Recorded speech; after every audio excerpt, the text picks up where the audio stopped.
헤브라이즘은 그냥 하나님을 믿는 게 그게 아닙니다. 그거는 헬라인도 잘 믿습니다. 신들을 만들어서. 헤브라이즘은 우주 만물의 하나님이 우리를 어떤 한 존재를 통하여 창조하시고 그 존재를 향하게 가게 하게 있고 그 존재를 통해 존재하게 할 뿐 아니라 그 존재의 종착지가 우리가 되게 하셔. 심지어는 우리도 그 존재가 되게끔 하나님 정하셨다는 거예요. 그러면은 우주 만물이 어느 한 존재를 따라 창조됐으니까 하나님의 형상을 따라 창조된데 인간은. 그러니까 하나님의 형상이 뭐냐 그러니까 바울이 골로새서 1장 13절에 그는 보이지 아니하시는 그리스도는 보이지 아니하시는 하나님의 형상이요 이렇게 얘기를 하잖아요. 그래서 우리가 시간에서 이렇게 생각할 땐 제가 늘 말씀드리잖아요. 시간에서 생각할 땐 그리스도가 인간의 모습으로 나중에 오신 것 같지만 하나님은 역사를 그리스도 탄생을 기점으로 과거와 미래가 영원한 현재로서 그리스도 탄생은 언제나 모든 시간에 먼저 있어요. 그러니까 진짜 놀랍게 인간 창조보다 그리스도 탄생은 먼저 있는 거예요. 그게 하나님이 시간을 보시는 관점이에요. 그러니까 우리가 시간을 고정적 패턴으로 생각하면 안 돼요. 1차원은 선이잖아요. 2차원은 면이고. 근데 곰곰이 생각해 보세요. 2차원은 1차원이 아닌 게 2차원이라니까요. 그러니까 내가 선이면 내가 아닌 게 나의 또 다른 난 거예요. 그게 차원을 달리한다는 말이에요. 그러니까 우리가 어떤 차원을 달리한다는 말을 사용을 할 땐 기본에 나와 연결된 어떤 보이지 않는 나란 존재를 이제 생각하고 볼 수 있어야 되죠. 이제 거기에 답이 있는 거죠. 헤브라이즘은 우주적인 어떤 한 존재에 하나님의 모든 것을 다 담아놓은 거예요. 그래서 바울이 그리스도 예수는 하나님의 충만이라고 얘기를 하는 거예요. 그 하나님의 충만을 어느 한 존재에게 담궈두고 이 한 존재를 우리하고 말리하면 우리는 하나님의 충만인 어떤 나타난 형상은 보지만 나하고 아무 상관이 없죠. 그는 나한테 자랑하는 것일 뿐이지. 그런데 그가 우리가 되신 거잖아요. 그리고 우리 안에 거하시고 우리 안에서 자라시고 우리한테 그 모든 것을 주신다고 얘기를 하시니까 우리가 단순히 하나님을 믿는다는 것은 이것은 그리스도 예수를 통하여 하나님을 믿는다는 건 놀라운 사건이죠. 왜냐하면 예수 그리스도라는 그분 안에 하나님의 충만이 있는데 내 안에 그리스도 안에 있는 하나님의 모든 속성과 본성, 사랑과 빛과 생명과 거룩과 사랑, 인자하심과 의와 온전과 지혜를 전체를 충만하게 나한테 채운다는 거 아닙니까 이게. 이게 얼마나 감사한 거예요. 그러니까. 그래서 그 어느 한 존재 안에 하나님의 전부가 들어있고 그런데 그 어느 한 존재를 차원을 더 들어가서 요한이 얘기를 해주잖아요. 이렇게 하나님인데 본질은 모든 것을 나타나고 있게 하고 그 다음에 생성시킬 뿐만 아니라 이해되게 하고 만나지고 교통할 수 있는 어떤 만물의 근본 씨다. 말씀이다. 이렇게. 그 말씀 뭡니까? 그랬더니 하나님입니까? 그래서 하나님이다. 말씀이 하나님이요? 말씀이 하나님이고 하나님과 함께 있다. 이렇게 얘기하므로 다른 차원에선 말씀과 하나님이 함께 있어요. 다른 차원에선 말씀이 하나님 자체인 거죠. 어떤 한 시간 차원에서는 그리스도는 하나님의 아들이시고 하나님과 함께 계시는 분이시죠. 그런데 영원 차원에서는 그리스도는 바로 하나님 그분 자체이신 거죠. 그러니까 이게 차원을 달리할 때 언어가 달리되는 말이다라는 겁니다. 그래서 그 만물 안에 우주의 모든 만물은 그리스도를 통하여 창조되고 그리스도를 따라 창조되고 그 그리스도를 통해 지탱하고 있을 뿐 아니라 그리스도를 위하여 창조됐습니다. 그러니까 결국 제가 이 얘기를 아마 100번은 했을 것 같은데 진짜로. 근데 저는 100번이 아니라 살아 숨쉬는 동안 수백만 번은 얘기할 것 같아요. 왜냐? 그게 우리 인생 목적이잖아요. 나는 왜 창조됐는가 할 때 나는 그리스도를 위하여 창조된 거죠. 그러니까 쉽게 얘기해서 단순히 하나님의 영광만을 위하여가 아니라 하나님의 영광을 위하여인데 영광은 그리스도잖아. 하나님의 영광이 뭐 그리스도지. 하나님의 영광은 그리스도예요. 보이지 않는 하나님의 영광은 우리에게 나타난 게 그리스도예요. 여호와의 팔이 우리에게 나타났다 그러는데 여호와는 저기 계신데 어떻게 여호와가 우리한테 팔로 오느냐. 여호와의 팔이 그리스도인 거 그러니까. 그러니까 그리스도는 모든 것이라 우리에게 여호와의 팔로도 와서 우리를 잡고 여호와의 성전으로 와서 우리를 그분 안에 담고 여호와의 떡으로 와서 우리를 먹이시고 우리를 먹이시는 음식 자체도 되시고 여호와의 물로 오시고 여호와의 물이 담긴 강으로도 오시고 그러니까 그분은 강으로 와서 강 속에 있는 물도 되시고 그분은 모든 것이 우리 신랑도 되시고 그래서 한 헤브라이즘에 있어서는 어떤 한 존재, 그 존재 안에서 내 모든 의미를 찾는 것을 이야기를 합니다. 그리스도 안에서 쉽게 얘기해서 나라는 존재에 새로 태어난 뿐만 아니라 나라는 존재는 결국 그리스도를 위해 있고 그리스도로 채워져야 하고 그리스도에 의해 성장되어야 하고 나라는 존재는 그리스도로 나타나야 하는 것이 내가 이 세상에 태어난 목표의 이유다라고 이야기를 하는 거죠. 그러면 하나님도 마찬가지예요. 하나님도 우리에게 보여지는 존재로 그리스도를 정하신 거죠. 그래서 아들을 보면 아버지를 다 본 거예요. 아버지가 아들 안에 다 있어요. 그래서 그 한 점이 그리스도는 결국 하나님과 내가 만나는 장소일 뿐만 아니라 그 만나는 장소에서 하나님과 나하고 언약을 맺을 때 언약 자체가 되시는 거고 그래서 그분의 피가 언약인 거고 언약을 맺을 때 그냥 옛날에 언약을 맺을 때 구두, 언약의 내용은 구두로 하잖아요. 이 우물 내가 가질게. 아브라함이 얘기하잖아요. 그럴 때 언약을 맺을 이 우물을 내가 가질게. 그 우물의 언약, 우물이 언약의 내용이죠. 근데 그 우물 내가 가질게. 이 생명의 우물. 내가 이거 가지고 내 물도 마시고 내 양도 먹으니까 아비멜렉한테 아브라함이 그 우물을 살 때 그 우물도 언약의 내용도 그리스도인데 우물을 사면서 뭔가 대가를 줘야 되잖아요. 언약을 맺을 때. 대가를 주고 언약을 맺을 때 짐승을 죽여서 언약을 맺잖아요. 왜냐하면 모든 성경의 모든 언약이란 구약에 나오는 언약이란 누군가의 죽음을 통하여 피를 통하여 그것이 성취된 것을 의미를 하기 때문에 아비멜렉과 아브라함의 우물을 놓고 다투고 화해를 한 다음에 이 우물을 아브라함이 소유하게 될 때 맹세를 하죠. 그냥 이제 줬다 이렇게 되면 나중에 만변할 수 있으니까 언약을 맺는 거 아닙니까? 아비멜렉 너 나중에 딴소리 하면 안 돼. 우리한테 우리가 아비멜렉이죠. 그래서 하나님께서 우리에게 그 아들 예수 그리스도를 통하여 언약을 맺은 거죠. 너 딴소리 하면 안 돼. 내가 네 인생을 소유한 거야 라고 얘기를 하신 거 아닙니까? 그래서 근데 말로 하면 안 되니까 거기에서 누군가 죽어야 돼. 그러니까 언약을 맺었다라는 말은 언제나 언약을 맺었다는 어떤 짐승이 죽은 거예요. 어떤 짐승이 반드시 죽은 거예요. 그런데 그 언약을 맺은 게 놀랍게 그럼 언제 죽었냐. 창세기 이게 21장의 사건이에요. 그래서 이삭이 태어나고 나서 이삭이 태어나고 그 다음에 아비멜렉과 아브라함이 언약을 맺었으니까 그 아들은 결국 죽음을 우리에게 선물하시는 아들이라는 게 창세기 21장이 얘기하고 결국 언약을 맺을 때 죽는 제물도 그리스도고 언약의 내용도 그리스도고 그 다음에 이제 언약을 맺었는데 아비멜렉이 너무 이제 좋은 결정을 했는지 안 했는지 우리가 생각할 때는 원래 아브라함의 종들이 팠다고 했잖아요. 그럼 아비멜렉이 강탈을 한 거니까 사실상의 그동안의 손해배상까지 이자까지 다 더해가지고 청구해야 맞지만 거꾸로 아브라함이 암양 7을 거기다가 더 얹어줍니다. 암양 7을 받은 게 아니고 암양 7을 주죠. 그 선물도 7이란 말이 온전이죠. 이제는 온전한 그리스도를 내 원수에게 주어야만 내가 원수를 사랑해요. 그러니까 원수를 사랑하는 것은 내가 온전한 그리스도가 내 안에 있어서 주지 못하면 원수가 사랑이 안 되는 거죠. 그래서 보상도 그리스도로 보상해요. 이것을 히브리서 기자가 뭐라고 얘기하냐면 그는 새 언약이실 뿐만 아니라 예수의 피는 새 언약일 뿐 아니라 언약을 맺을 때 언약을 서로 맺게 하는 누군가가 이 사람과 이 사람 언약을 맺어야 하는 중보자가 있잖아요.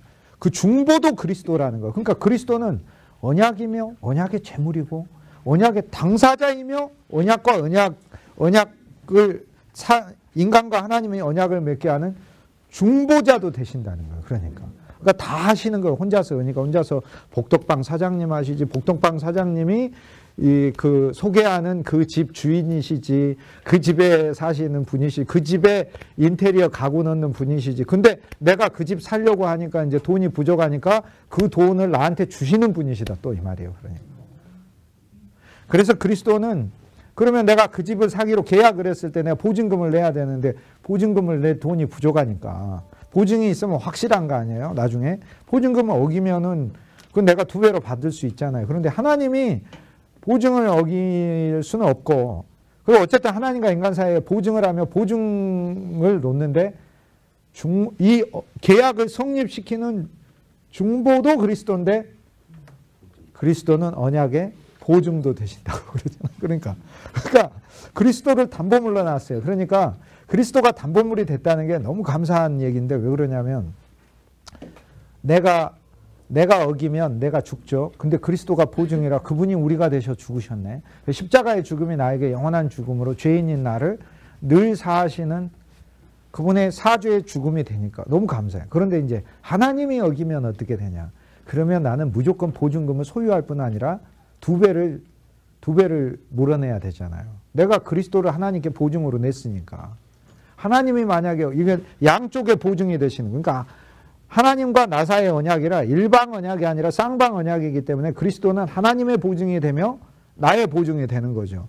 그런데 하나님의 입장에서는 우리가 보증금을 예를 들어 제가 저기 아파트를 계약을 한다 이렇게 했을 때 보증금을 집주인이 아파트 가격이 1억이면 보증금을 최소한 뭐 100만 원을 내놓는다든지 계약을 할 때 그 보증으로 100만 원을 내놓는다든지 이렇게 해야 이게 보증금이 되는 거지. 그럼 제가 가서 500원 낼게요. 500원. 500원 내면 500원이 보증이 됩니까? 지금 주인이 장난하십니까? 이렇게 되는 거 아닙니까? 그러니까 하나님과 계약을 할 때 인간이 누군가 하나님께 보증을 하려면 어마어마한 것을 보증하지 않고서는 보증으로 내놓을 수가 없어요.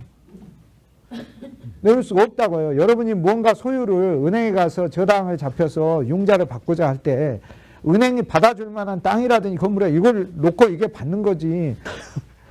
아무거나 그냥 가지고 가서 이거 보증할게요. 내가 이거 사랑하고 좋아하는 이게 안 된다는. 그러니까 하나님이 보증으로 받으시는 건 적어도 하나님 정도 수준이 되는 거 아니면 보증이 안 되고 그 다음 하나님이 우리한테 보증으로 주시는 것은 그 아들 예수를 보증으로 줬으니까 하나님이 하나님 아들을 보증으로 줬으니 첫째 어길 수도 없고요. 그 다음에 하나님이 어길 수도 없는데 하나님이 어겨도 되는 너무 놀라운 게 있더라고요. 제가 요즘은 막 그런 것까지 생각해요. 하나님이 어기면 어떻게 되냐 이렇게. 하나님이 어기면 보증을 제가 2배로 받는 거예요. 그래서 그리스도를 2배로 받는 거예요. 그러니까 하나님이 어겨도 어길 수도 없거든요. 어긴다는 거 아닙니다. 또 잘못 알아들으셔가지고 웃자고 얘기하는데 죽자고 얘기하시는 분에서 같이 죽자 이렇게 알아들으시는 하나님이 어길 수도 없거니와 어겨도 그리스도를 나한테 2배로 주시는 거니까. 헤브라이즘은 어느 한 그 존재를 만나는 것이다. 그래서 성경은 헤브라이즘의 언어이기 때문에 모든 규절에서 어느 한 존재를 만나야 돼. 라마에서 곡하는 소리가 들리니 이는 라헬이 자식이 없어 위로받기를 거절하는 것이라. 이게 예레미야 31장 15절에 나오는 말씀인데 성경에서 우리가 고요한 밤 거룩한 밤 찬송 부르면서 구주 예수 탄생이 너무 좋아가지고 하는데 제일 이상한 아들이 그 죽은 스토리, 아들들 베들레헴 아기들이 죽은 비극적인 스토리가 성경에 나오죠. 그런데 자 헤브라이즘에서 먼저 보도록 하겠습니다. 헤브라이즘에서 라마에서 아이들이 잡혀갈 때 죽어가는 게 이제 잡혀가는 게 죽어가는 거죠. 바벨론에. 그때 라헬이 곡하는 소리가 들린다 그랬는데 이스라엘 백성들이 지금 라마에서 지금 바벨론의 포로가 돼가지고 라마에 집결해가지고 거기서 데려갑니다. 느부갓네살이. 그럴 때 이스라엘의 전체 어머니 라헬은 세상을 떠났지만 하나님의 품 안에서 자기 후손들을 보면서 아이고 내 백성이 이게 죽는 거, 그 잡혀가는 게 죽는 거니까 죽는 거구나 이렇게 운다는 거예요. 그게 예레미야 31장 15절에 나오는 말씀인데 그런데 이 말씀은 반드시 헤브라이즘이니까 그리스도라는 분의 사건에서 일어나야 하는 일이에요. 그래서 그 기절을 읽을 때 뭐라고 생각하냐면 그리스도가 탄생할 때 라마에서 곡하는 게 들리겠구나. 그 이야기는 무슨 얘기냐면 하나님의 우주적인 아들들이 그리스도뿐 아니라 우리 모두가 하나님의 아들들이잖아요. 하나님의 아들들이 세상과 죄악과 불신과 어둠과 사망과 모든 그릇된 것에 사로잡혀 죽어가고 있는 비극적 현실을 보여주는 사건이 등장하겠구나라고 읽어야 된다 이 말이에요. 그러니까 이사야를 보면서 예레미야를 보면서 나오는 성경 구절 뭐든지 이렇게 읽으면서 라마에서 곡하는 소리가 있겠네 라고 읽으면 그리스도가 탄생할 때 베들레헴 아기들이 죽어가는 그 사건이 바로 예레미야 31장에 인간의 비극적인 고통을 가리키는 그리스도가 탄생할 때 너무도 사람들이 다 행복하게 잘 살아서 예수님이 탄생하면 사람들이 그럴 거 아니에요. 아니 우리 잘 살고 있는데 왜 예수님이 탄생하셔? 나중에 와도 되잖아. 이렇게 됐는데 그게 아니고 이 인생은 헤롯이 우리 아이들을 죽이고 있는 현실이라는 것을 하나님이 보여주셔야만 하는 그 하나님의 섭리를 위하여 그러한 죽음의 사건이 일어날 수밖에 없다는 것을 미리 예고하고 있다는 거예요. 그럼 그리스도 사건에서 일어나겠구나. 그러니까 마태가 이야기하는 예수 그리스도가 탄생할 때 베들레헴 아기들이 죽어가는 그 환경을 예레미야 31장에 이 말씀이 이루어지는 것이다 이렇게 얘기해요. 근데요 여기서 한꺼풀 더 벗겨볼게요. 이제 헤브라이즘은 쉽게 얘기해서 이 말씀은 그리스도가 살아남을 때 베들레헴 아기들의 희생을 통해 살아남는다는 걸 보여주는 거죠. 근데 여기서 한꺼풀 진짜 더 벗겨볼게요. 헤브라이즘은 뭘 말하는지. 라마에서 왜 라헬이 울까요? 라마에서. 이게 헤브라이즘의 어머니들의 특징이에요. 쉽게 얘기해서 우리 이름조차도 그렇죠. 우리 이름은 동주. 내가 기둥이 되는 거예요. 헤브라이즘은 하나님의 나를 기둥으로 만드시는 거고 더 깊은 헤브라이즘은 하나님 그분이 기둥이시라는 거예요. 그게 내 이름의 뜻이에요. 그러니까 내가 아니라고요. 그분인 거지. 자, 이스라엘 백성들이 잡혀갈 때 라마에서 모여서 잡혀가요. 그 모든 어머니들의 대표 어머니가 라헬 아닙니까? 라헬은 야곱이 사랑하는 아내여서 그냥 이스라엘 12아들들의 어머니다 그렇게 불러요. 그 라헬이 하나님의 품 안에서 울고 있는 거예요. 모두가 잡혀갈 때. 근데 왜 우냐? 잡혀가서 우는 게 아니고요. 잡혀가서 울기도 하겠죠. 잡혀가서 우는 게 아니라 이스라엘 백성들은 하나님의 목적을 위해 세우신 자들이에요. 이 목적이 이루어지지 않기 때문에 우는 거예요. 이 목적이 이루어지지 않기 때문에.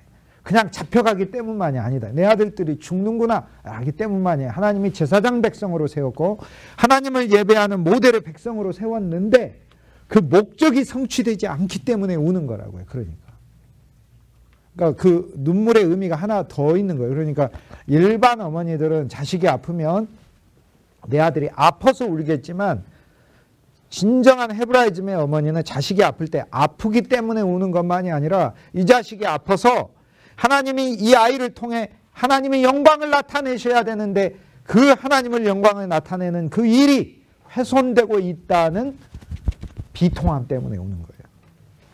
그러므로 이스라엘의 어머니는 헤브라이즘의 어머니는 여인의 씨를 기다리며 자녀가 태어나면 언제나 그 씨가 그리스도일까? 그리스도가 아니면 그리스도 전에 엘리야가 먼저 온다고 하니까 이 씨가 엘리야일까? 늘 기다린다 이 말이에요. 사가랴가 하나님의 계명에 율법에 흠이 없고 율법은 사랑의 흠이 없고 계명, 사랑을 실천하고 섬기는 일에 있어서 그가 부족함이 없었다. 온전한 자라. 그럼에도 불구하고 성전에서 기도를 할 때 천사가 나타나서 누가복음 1장에 그가 이스라엘을 대표해가지고 지성소 바로 앞에 있는 분향단에 가가지고 기도를 하잖아요. 그때 기도를 할 때 천사가 나타나 너에게 아들이 있을 것이다 이렇게 얘기를 해주고 몇 가지 예언을 할 때 그가 깜짝 놀라서 믿지를 못하는 거죠. 근데 뭘 믿지를 못했는가? 생각해보세요. 사가랴가 그래도 명색이 12,000명의 투표로 해가지고 제비뽑기를 해가지고 한 영광스러운 사람인데 그리고 평소에 하나님 말씀과 규례에 흠이 없는 사람인데 이 성소 안에 들어가서 분향단 앞에 이렇게 놓으면서 이렇게 성소 문을 열고 이렇게 들어가면 왼쪽에 금등대가 있습니다. 금등대가 번쩍번쩍한 솔로몬이 5개를 만들어 놓은 금등대를 그대로 스룹바벨이 세운 성전에 있어서 5개를 다 못 세웠겠죠. 화려한 성전을 못 세워요. 그러나 헤롯이 엄청나게 46년 동안 증축했다고 하니 5개를 거기다가 다 세워놨겠죠. 이쪽에다 또 5개에서 10개까지 해놨겠죠. 오른쪽에는 떡상이 있겠죠. 이렇게 떡 12개를 비치해놓고 가운데로 좀 더 걸어가면 거기 기도하는 향단이 이렇게 있잖아요. 거기 가가지고 분향을 하면서 하나님께 기도를 하는데 쉽게 얘기해서 대표기도 하는 거 아닙니까? 수많은 회중들의 대표기도. 그러면 우리가 그냥 교회 장로님들도 대표기도 할 때 개인 기도는 많이 안 하잖아요. 어떤 장로님이 대표기도 하면서 사랑의 하나님 우리 집 큰아들이 요즘 어려움이 많이 있는데 이렇게 기도 안 하잖아요. 이렇게 교회 장로님도 그런 식으로는 이스라엘을 대표해서 들어가기 때문에 이스라엘의 기도를 하는 거예요. 그러면 이스라엘을 위한 기도를 하고 그 다음에 이제 남이 안 보니까 자기 기도도 거기 끝에 넣어서 하겠죠. 근데 거기 들어가서 이 뽑힌 이 환경에 처음부터 끝까지 하나님 제가 지금까지 살면서 아들이 없었는데 아들이 그렇게 기도한 사람이 어디 있어요? 사가랴가 그 정도 수준인 사람은 아닌 거예요. 우리가 성경을 그렇게 보면 안 되는 거예요. 성경을 우리가 늘 갖고 있는 우리 불신의 눈으로 보면 안 되는 거예요. 성경은 늘 믿음의 사람들이 기록한 글이기 때문에 믿음의 눈으로 봐야지. 세례 요한도 내가 불신하니까 감옥에서 불신했겠지 이렇게 생각하는 거죠. 자기 불신을 습관을 그 규절을 읽으면서 넣으니까 틀어져 버린다 그 말이에요.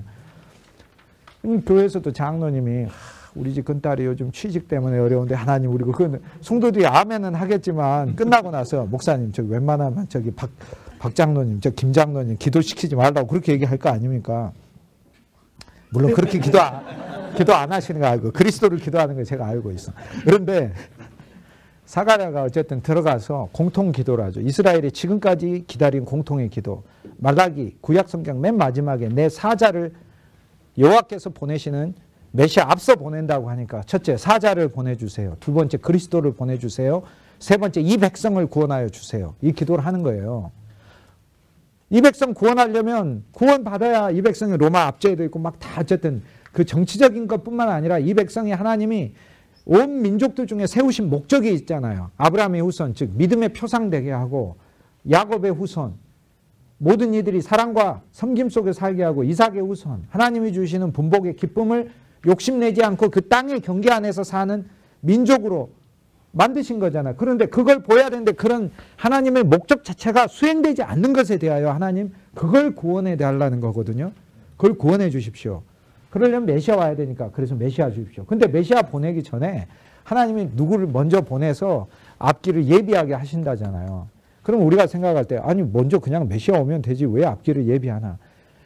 아니 얼마나 감사합니까? 그분이 하는 일에 우리를 써준다고 하니까 누군가의 심령에 그리스도가 가는데 직접 가시면은 우리가 쓰임이 없잖아요. 우리를 써준다고 하시니 얼마나 감사해요. 얼마나. 하나님이 그 일을 수행하는데 우리를 참여시켜 얼마나 감사해 기쁜 거예요. 그래서 엘리야를 보내고 메시아를 보내고 그리고 구원을 한다. 그 세 가지를 구한 다음에 그 다음에 자기 기도를 하나 하는 거죠. 하나님 제가 오랫동안 살고 있는데 제가 제사장인데 저희 집안에도 제사장이 태어나야 되는데 아들이 없는데 하나 주십시오. 그때 천사가 나타나서 네 가지를 다 응답을 해요. 그런데 네 가지를 다 믿을 수 있어요. 그런데 뭘 못 믿느냐? 네 아들이 엘리야다를 못 믿는 거예요. 네 아들이 엘리야다. 그렇게 얘기하고 아들을 준다? 엘리야도 보낸다? 근데 너의 아들이 엘리야다. 이걸 못 믿어요. 우리가요, 뭘 못 믿는지 아세요? 공동 생각하세요. 하나님 나 사랑한다? 그것도 믿어요. 믿는다고요. 그리스도가 오셨다? 그것도 믿어요. 하나님이 많은 사람 구원하실 거예요. 그것도 믿어요. 근데 내가 그리스도의 사자다를 못 믿는 거예요. 내가 엘리야다를 진짜 못 믿는 거예요. 하나님이 날 통해 많은 영혼을 진짜 구원하려고 한다는 그 사실만 계속해서 따로 분리해가지고 잘 못 믿는다 이 말이에요. 물론 이제 잘 믿으시는 분들은 자꾸 나 잘 믿고 있는데 왜 저런 소리 하는지 모르겠다 이렇게 얘기하실지는 모르겠지만 진짜 우리는 믿어야 돼. 나는 엘리야예요. 나는 엘리야. 나는 세례 요한이에요. 진짜로. 세례 요한으로 태어났어요. 그것이 내 운명. 자, 다시 이스라엘의 어머니는 자식들이 애굽의 바벨론에 끌려가기 때문만에 우는 게 아니에요. 끌려감으로 저들이 하나님을 위한 어떤 씨도 되지 못하기 때문에 우는 거예요. 메시아도 되지 못해. 메시아의 선구자도 되지 못해. 그 메시아의 왕국에 뒤늦게 참여한 백성도 되지 못해 우는 거예요. 쉽게 얘기해서 하나님의 목적이 수행되지 않기 때문에 우는 거예요. 그래서 베들레헴 어머니들이 베들레헴에 와서 많이 산 이유가 뭔 줄 아면 거기 다윗이 태어나면 가나안에서만 사는 게 아니에요. 그 다윗의 동네예요. 다윗의 동네에 그거는 헤롯의 서기관들도 알잖아요. 헤롯의 율법사도 그 메시아의 동네. 태어나면서 그곳에서 아기가 태어나면 내 아기가 복음을 위하여 주님을 시로 사용될 것을 소망하면서 그 어머니들이 와 있는 거죠. 근데 그 어머니들은 이스라엘 전체의 소망이죠. 베들레헴의 아기가 죽었네요. 어머니가 웁니다. 왜 우겠습니까? 아이를 울어서만이 아니에요. 그건 세상 어머니의 슬픔이에요. 헤브라이즘에 들어있는 어머니의 슬픔은 주님 내 아이가 죽어서 하나님의 뜻이 수행되지 않고 또 베들레헴의 아기가 다 죽어버렸는데 이 민족이 어떻게 구원받습니까? 그래서 우는 거예요. 그래서 마태복음에 보면 사람 차원에서는 소망이 없는 것이 이루어졌다 이렇게 얘기를 하고, 그런데 바로 그 다음 기절에 마태가 이어서 얘기해요. 그런데 한 아기는 살아서 애굽으로 피했다 이렇게 얘기를 하잖아요. 얼마나 감사해요. 그러니까 그래서 예레미야 31장 15절 그 다음 말씀에 여호와의 말씀이 라헬에게 이르시기를 울음을 멈추어라. 내 울음에 값이 있으리라 이렇게 얘기하죠. 그 값이 뭡니까? 그리스도지. 값이 있으리라. 이제는 우리는 왜 베들레헴에 있는 어머니들이 울었는지를 압니다. 이게 헤브라이즘 사람들이 갖는 진정한 헤브라이즘, 그리스도 뺀 유대교 사상 말고 이렇게 진정한 헤브라이즘, 한 존재를 만나는 헤브라이즘이 갖는 겁니다. 그래서 우리는 뭘 잃어버렸을 때 그 자체의 상실이 아니라 이걸 통해 하나님의 목적이 성취되지 않는구나라는 비통함이 전제되는 거죠. 근데 그 베들레헴 아기가 다 죽었어. 그러니까 우는 거죠. 왜요? 베들레헴에서 누군가 태어나야 되거든. 우린 소망이 없구나. 근데 성경이 얘기하잖아요. 한 아이는 거기서 살아났다. 나눠드린 거 한번 보도록 하겠습니다.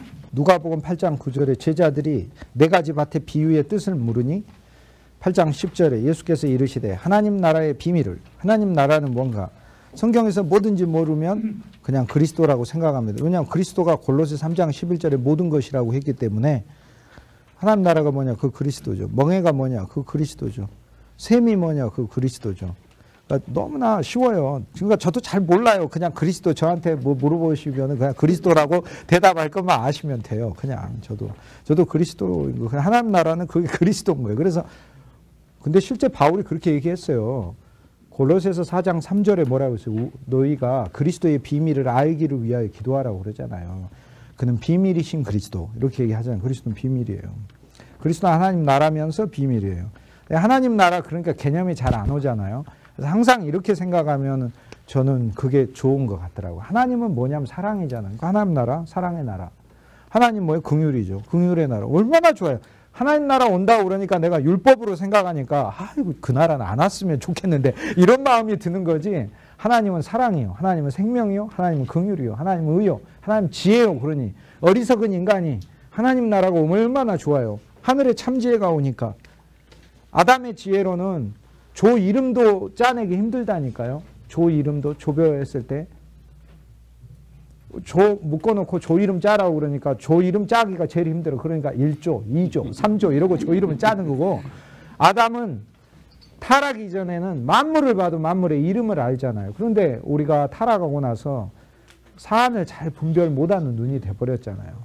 이게 도대체 이 사안이 호랑이 같은 사안인지 이게 도대체 양 같은 사안인지도 모르고, 사람도 이 사람이 돼지 같은 사람인지 독사 같은 사람인지도 모르고, 지금 내가 처해 있는 이 일이 도대체 이름이 고난인지 이름이 축복인지도 난 잘 몰라요. 이름을 짓지 못하는 존재가 돼버렸어요, 우리는. 그래서 우리가 이게 이름이다 이렇게 지을 때 그거 이름 아닙니다. 우리가 고난이다 이렇게 하는 그 고난 아니에요. 이름 잘못 지은 거예요. 하나님도 우리 보고 그 고난 아니다 이렇게 이름 짓겠죠.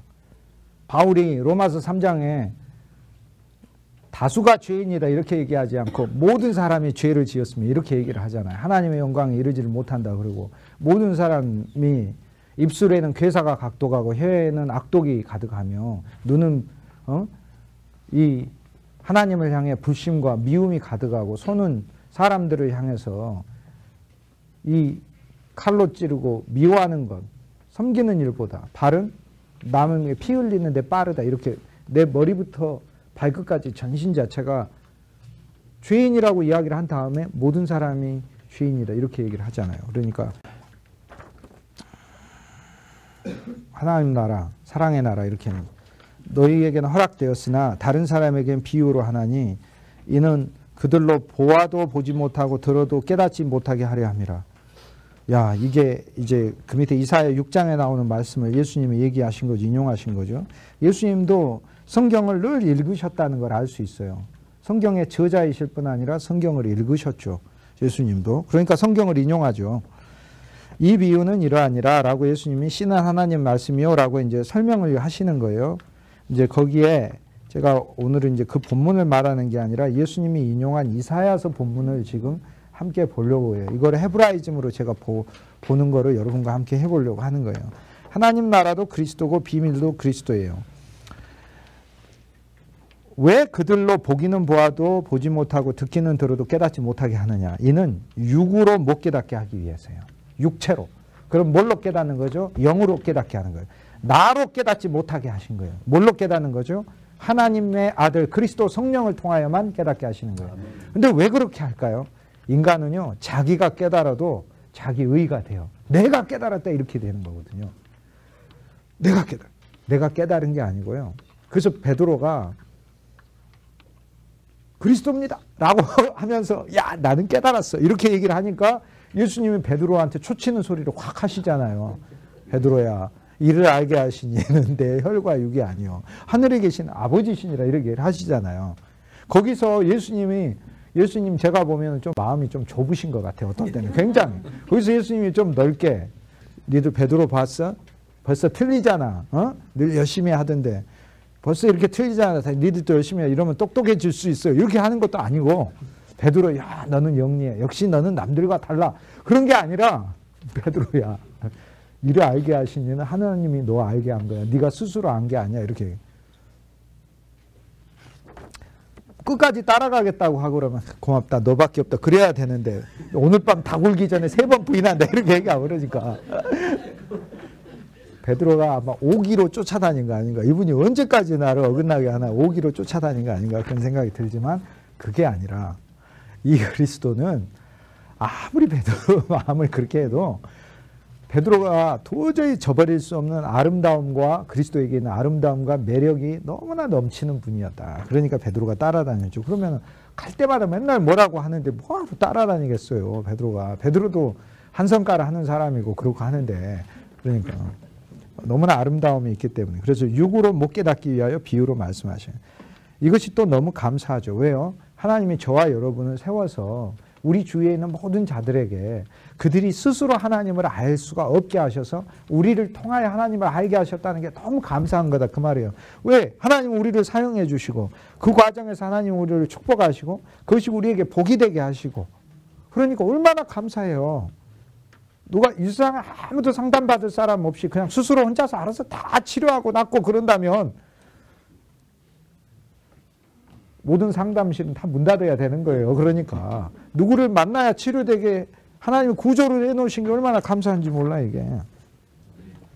그래서 이제 이 본문이 주님이 말씀하신 게 이사야 6장 9절에서 10절인데 이 백성이 듣기는 들어도 깨닫지 못하고 보기는 보아도 알지 못하게 한 것은 눈으로 보고 듣고 깨닫고 다시 돌아와 고침을 받을까 함이라 라고 이렇게 얘기를 하죠.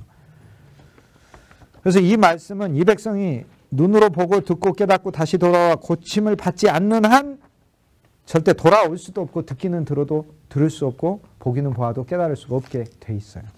그게 하나님 말씀하신 거예요. 그래서 하나님의 말씀은 스스로 알 수 없게 해 놓으셨어요. 육으로는 도저히 생명나무 열매를 먹을 수가 없게 해 놓으셨다라는 얘기죠. 그래서 예레미야스는 여기에는 이제 받을까 함이라라는 단어를 하지 않는 한이라고 이제 풀이를 해요. 그래서 또는 깨닫지 못하게 하셨으므로 깨닫게 하셔야 한다는 말씀이에요.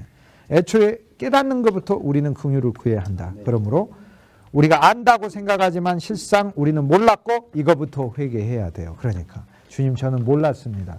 그리고 내가 주 예수를 만나서 선택한 게 아니고 주 예수님이 날 선택했고 주 예수님이 나한테 믿음을 주었고 여인아 내 믿음이 너를 구원했다. 그렇게 얘기할 때 예수님은 믿음도 주시고 그 믿음이 그 여인을 구원하게 하신 거예요. 그러니까 그 얘기를 하신 거예요. 예수님의 이야기는. 우리는 여인의 믿음이 여인이 혼자서 만든 믿음이 아니에요. 그리스도는 믿음도 주시고 이 믿음이 너희에게 선물이라. 믿음도 선물로 주시고 믿음이 우리 안에서 역사하게 해서 우리로 하여금 하나님을 믿게 하신 거예요. 그러니까 내가 하나님을 믿었다는 사실조차도 하나님 앞에 내가 자랑할 수가 없는 거예요. 그래서 그리스도가 모든 것인데 우리는 진정이 진리를 몰랐다. 알게 그리스도가 가르쳐 주신다는 얘기고 그리스도라는 등경 위에 놓아진 등불로 하나님의 말씀과 진리를 비추어야만 우리가 깨달을 수 있다. 그래서 예수님께서 네 가지 밭의 비유를 얘기하신 다음에 바로 등불을 등경 위에 놓는다 이야기하신 이유가 그거예요. 모든 비유는 스스로 알 수가 없어요. 등경이라고 놓인 그 등불 위에 비유를 놔야 밝히 거기 들어가는 사람이 그 비유가 무엇인지 볼 수 있게 해놨어요. 이게.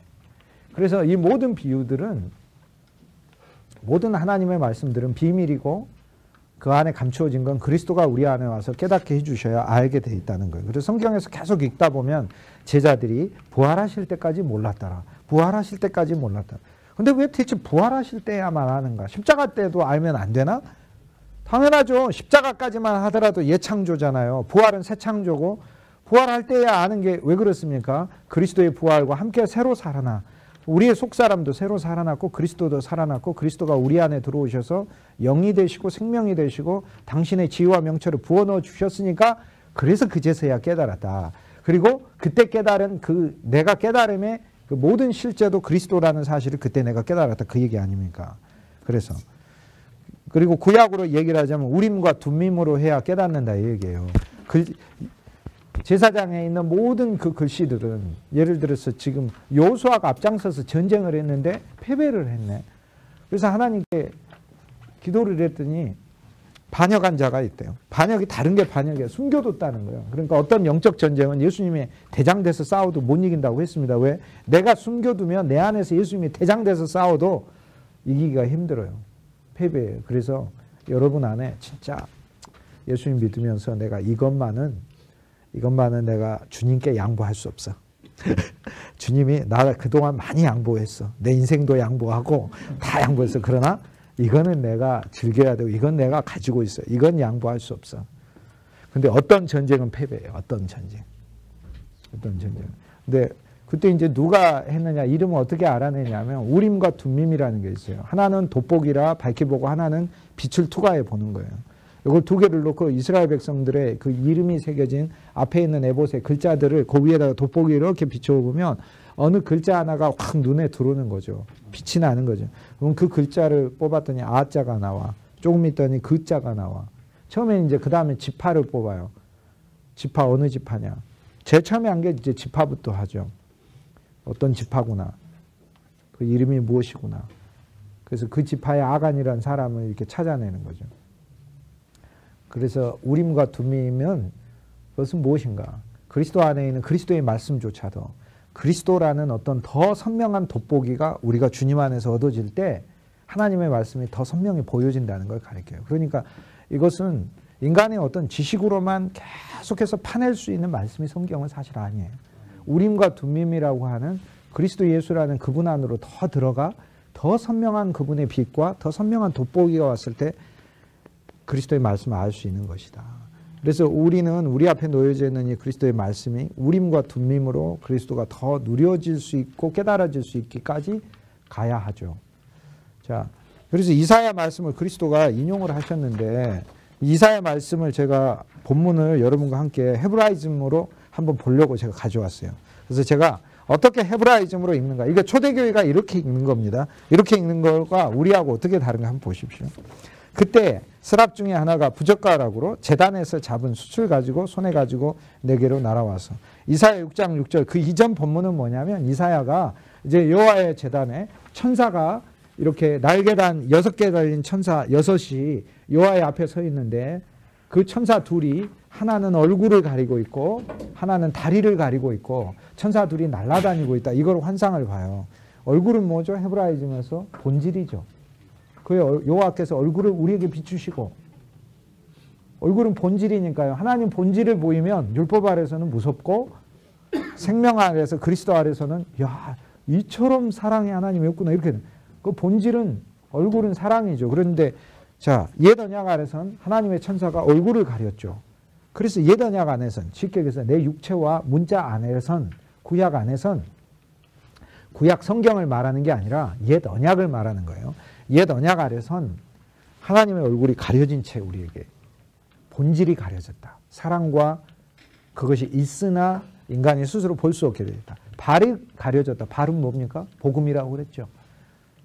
그분의 복음이 그런데 날고 있다. 우리에게 오고 있다는 거예요. 그걸 보고 놀라서 아 나는 하나님의 영광을 보았도다. 나는 부정한 자로다. 부정한 자로다. 나는 이제 죽는구나. 이렇게 하니까 이사야서 6장에 그 중에 한 천사가 여기서 스랍 중에 하나가 부젓가락으로 제단에서 잡은 숯을 가지고 날아와 내 입술에 대며 이르되 보라 이것이 내 입에 닿았으니 내 악이 제하여졌고 내 죄가 사하여졌느냐 하더라. 이렇게 돼 있어요. 근데 이 귀절이 우리에게 낯선 것 같지만 그게 아니라 우리가 늘 부른 찬송가에 있어요. 익은 곡식 거둘 자가 없는 이때에 누가 가서 거둘까. 그 다음 뭡니까 가사가? 네, 내가 어찌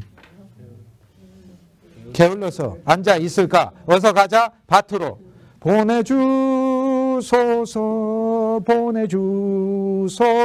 그 다음 뭐죠? 제단 숯불 내 입술에 대니 어찌 주저 할까 주여 나를 보내. 요게 요 기절이죠. 여기서 부젓가락은 뭘까요? 제단은 뭐고? 제물을 드리는 그 제단에서 그 제물을 이렇게 옮기고 쓸 때 그 손으로 안 하잖아요. 이렇게 불이 활활 타는데 그럼 무슨 뭐 마술사입니까? 제사장들이 손 집어넣었다가 다 화상 당하게 부젓가락으로 하죠. 그 제물을 집었던 그 부젓가락이라는 그 기구, 이 기구를 들고 와서 이 이사야의 입술에다가 확 댔어요. 야, 이거는 천사가 고문하는 거 아닙니까? 이거 진짜 이거. 그런데 막 거기서 지글지글 끓는 걸 그랬다는 게 아니고 뭐 식었겠죠. 이렇게.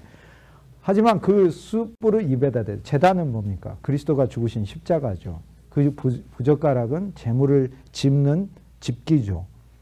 쉽게 얘기해서 그리스도의 집기, 그리스도의 죽음, 십자가의 죽음과 그 죽음을 가리키는 하나님의 그 말씀의 일부, 그것만으로도 이사야의 입술, 그동안 하나님을 향하여 악심을 품고 불만을 하고 하나님을 향해 교만했던 그 입술, 그 입술로 표현되는 그의 모든 마음속의 죄가 사함을 받고 그것만으로도 사함을. 이제 내 입술은 하나님께서 제단 숯불을 댔으므로 나는 십자가에 의해서 처리된 입일 뿐만 아니라 내가 하는 말은 여호와를 말하라고 내 입술을 만들어. 이게 헤브라이즘이죠. 내 입술을 왜 만들어졌는가? 말하라고 만들어졌죠. 뭐를? 하나님의 말씀을 말하라. 들을 귀 있는 자는 들을지어다. 귀는 왜 만들어졌죠? 하나님 말씀을 들으라고 만들어졌다는 거죠. 하나님 말씀 들으라고. 그래서 이것은 십자가에 있어서 십자가의 구속을 아는 자가 자기 입술에 주님에 의해 자기 자신이 죽은 것을 고백하는 것을 가리키는 거죠. 그래서 그것을 내 입술에 대며 가로되 그래서 이것이 내 입에 닿았으니 내 죄가 사하여졌느니라. 이렇게 얘기를 하는 거죠. 그렇죠. 우리는 십자가에서 주님의 그리스도의 몸이라는 것에 사용된 그 도구 하나만 우리 입술에 스쳐도 그리스도에게서 나오는 구속의 능력이 우리를 구원하는 것이죠. 그래서 내 죄가 사하여졌느니라. 주의 목소리를 들으니 주께서 이르시되 내가 누구를 보내며 누가 우리를 위하여 갈고 하느니 그때 내가 이르되 여기 유명한 말씀 내가 여기 있나요 나를 보내소서. 그래서 나를 보내소서 이렇게 하면서 여기서 그리스도가 오시고 자원하는 하나님의 종들이 나오는 거죠. 근데 4장 9절에 그 다음이 이제 그러는 거예요. 나를 보내소서 했는데 우리가 이걸 알아야 돼요. 여호와께서 가서 이 백성에게 이르기를 너희가 듣기는 들어도 깨닫지 못할 것이요 보기는 보아도 알지 못하리라 하여 이 백성의 마음을 둔하게 하면 예수님이 인용한 귀절 여기 그대로 나오잖아요. 그들의 귀가 막히고 그들의 눈이 감기게 하라. 염려컨대 그들이 눈으로 보고 귀로 듣고 마음으로 깨닫고 다시 돌아와 고침을 받을까 하노라 하시기로. 즉 이 얘기는 무슨 얘기냐. 이 백성은 스스로 들을 수 없는 존재임을 전하도록 하라. 즉 이사야의 메시지는 뭘 전하라는 거냐면 당신이 깨달을 수 있다를 전하는 게 아니고 당신은 알 수 없다를 전하라는 거예요. 당신은 알 수 없다. 당신은 할 수 있다가 아니라 할 수 없다를 전하라는 거예요. 그런데 이사야가 여기서 물어봐요. 어느 때까지입니까? 라고. 6장 11절. 어느 때까지입니까? 주여 어느 때까지입니까? 했더니 주께서 대답하시되 성읍들은 황폐하여 주민이 없고 가옥들은 사람이 없고 이 토지는 황폐.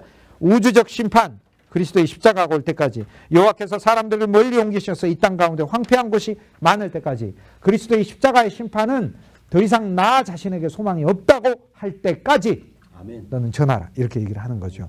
자, 다시 이제 이 말씀은 그럼 그리스도가 인용하신 의도를 이제 우리가 다시 이제 유추할 수 있는데 이사야는 그리스도는 이거죠. 지금 전하십니다. 근데 알고 계셔요. 지금 못 깨달아요.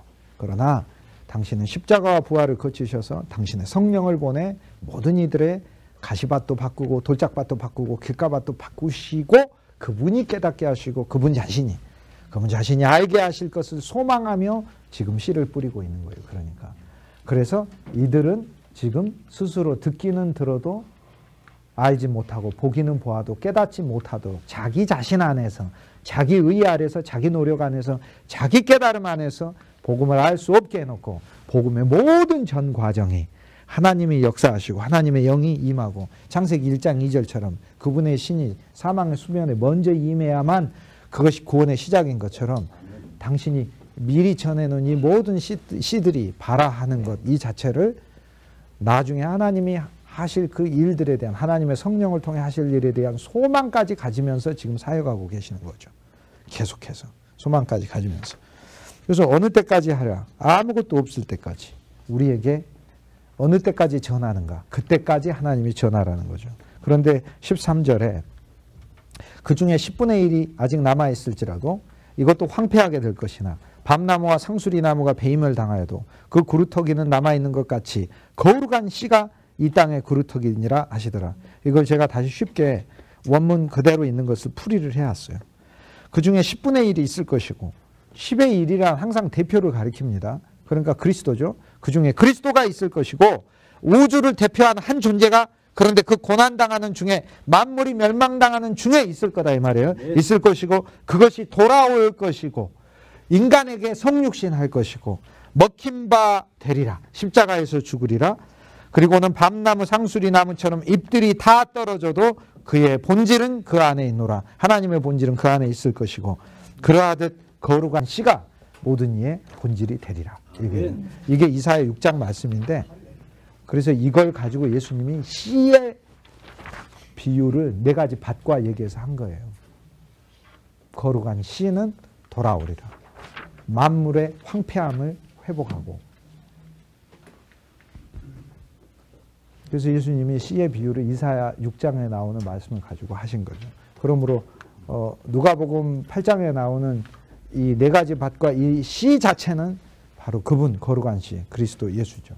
그런데 이것이 씨이기 때문에 여인의 씨요 아브라함의 씨요 축복을 가져오는 씨요 여인의 씨요 승리의 씨요 구속의 씨요 아브라함의 씨요 승리일 뿐만 아니라 축복의 씨요 믿음의 씨요 아브라함 씨니까 믿음의 씨요 그리고 믿음을 주시고 이삭의 씨요 그분의 풍성의 씨요 야곱의 씨요 그분의 사랑의 씨요 변화시키는 씨요 다윗의 씨요 왕국을 세우는 씨요 이기게 하는 씨요 새 예루살렘을 세우게 하는 씨요.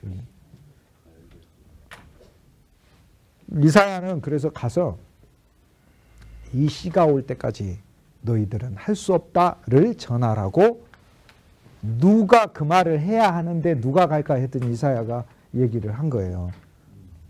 듣기는 들어도 깨닫지 못하고 보기는 보아도 알지 못한다 함을 전하라 라는 것이죠.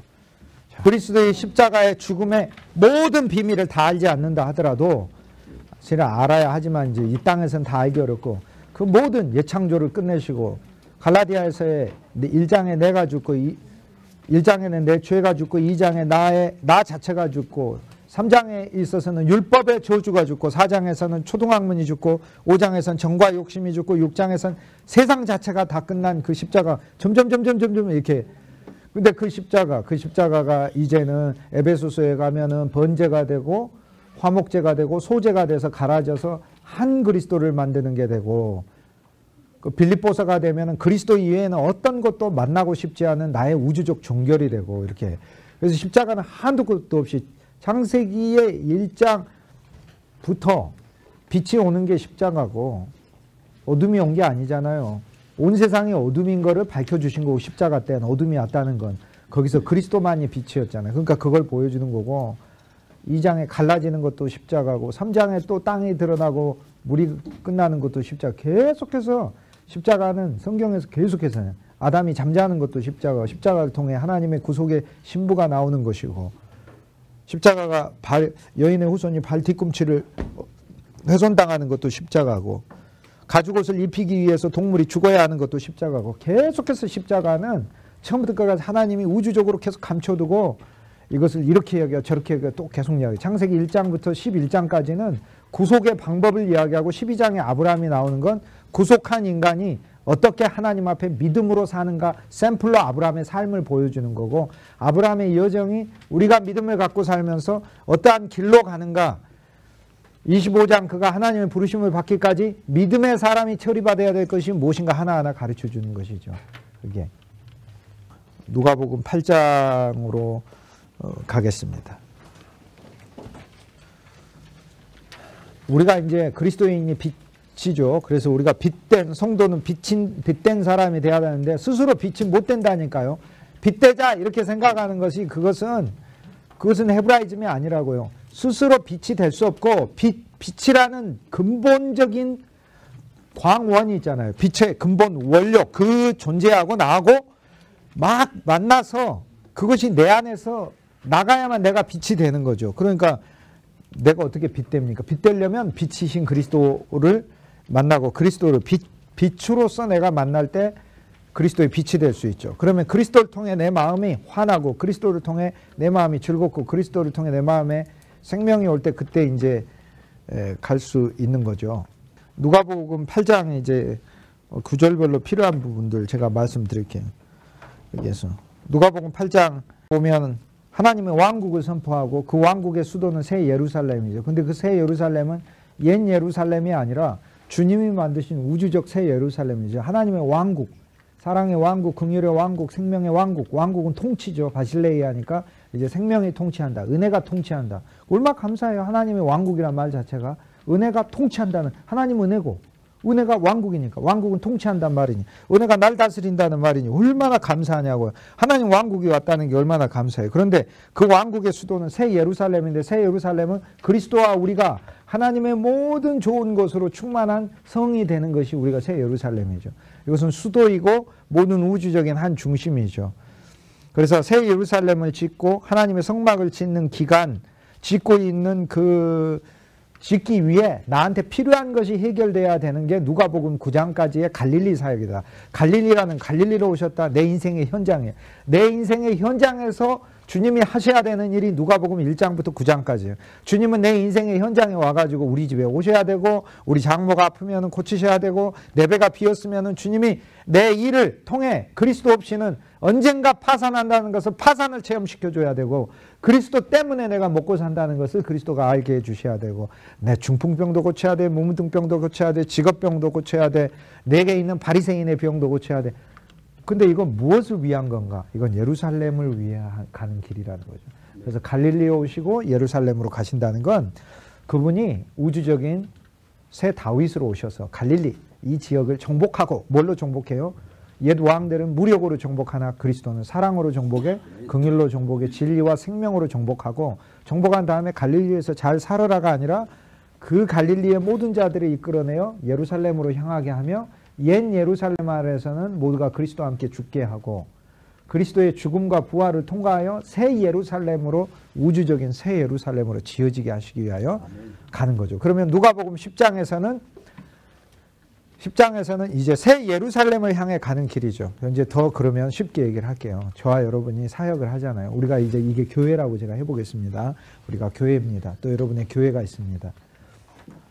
두 가지 사역이 있죠. 첫째, 그 교회 안에 성도들의 삶이 주 예수 그리스도를 만나 하나님의 왕국, 즉 사랑의 왕국, 사랑의 통치, 긍휼의 통치가 되게 해야 하는 사역이 누가복음 1장부터 9장이고, 그 이후부터는 단지 그들이 갈릴리 같은 이 이방의 현장에서 구주를 만나 기쁘고 즐겁고 날마다 풍성히 거두는 이런 삶만이 아니라 우리의 비전이 새로운 것이라는 것을 깨닫게 하기 위하여 그때부터 알아야 될, 그때부터 가져야 될 신앙의 그리스도 안에서의 체험이 누가복음 10장부터다 그 말입니다. 아멘. 그러면 이제 갑자기 그때부터 그러면 무엇이냐? 그럼 그리스도의 몸으로 지어지기 위한 거죠. 나는 교회 왜 다녀요?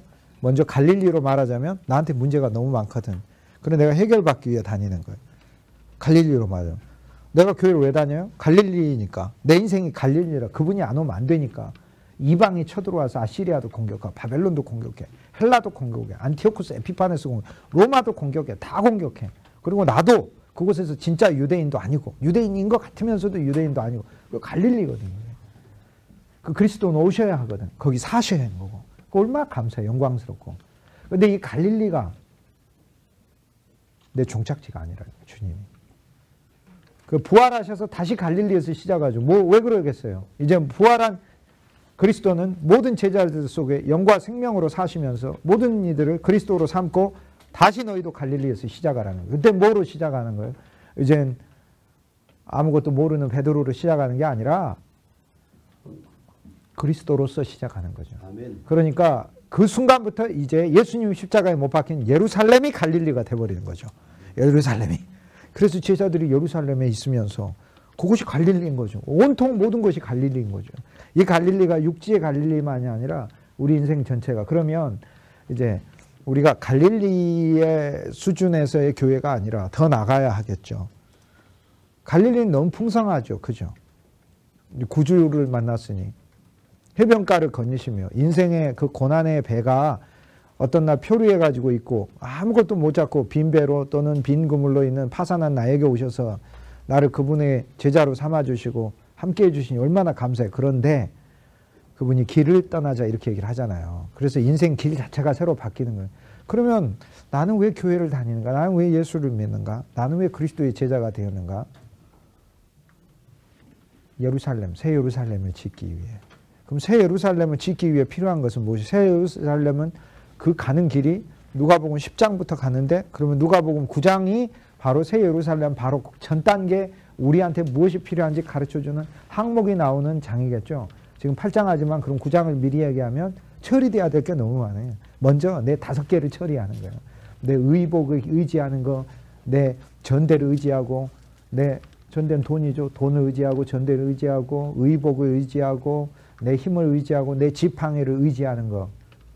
그걸 처리를 하고, 자기 자신을 의지하는 거, 자기를 부인하고, 그 다음에 다른 사람들을 향해서 예수님을 안 따르니까 블레리라고 하는 그릇된 심령을 처리를 하고, 하나하나 다 처리를 하고, 그 처리돼야 될 항목 전체가 누가복음 9장에 우리가 갈릴리가 좋사오니 여기서 그냥 나를 치료해 주시고 건져 주시는 구주만 내가 믿겠습니다 하면 누가복음 9장은 힘들어요. 그죠? 이거 없었으면 좋겠어요. 그런데 그건 그리스도의 풍성을 모르는 거죠. 그리스도는 더 안에 더 깊은 풍성이 있는데 예루살렘을 짓는 거. 그러면 이제 우리는 이거를 먼저 우리 목적으로, 사역의 목적으로 취하면 너무 좋겠죠. 나는 하나님이 왜 부르셨나?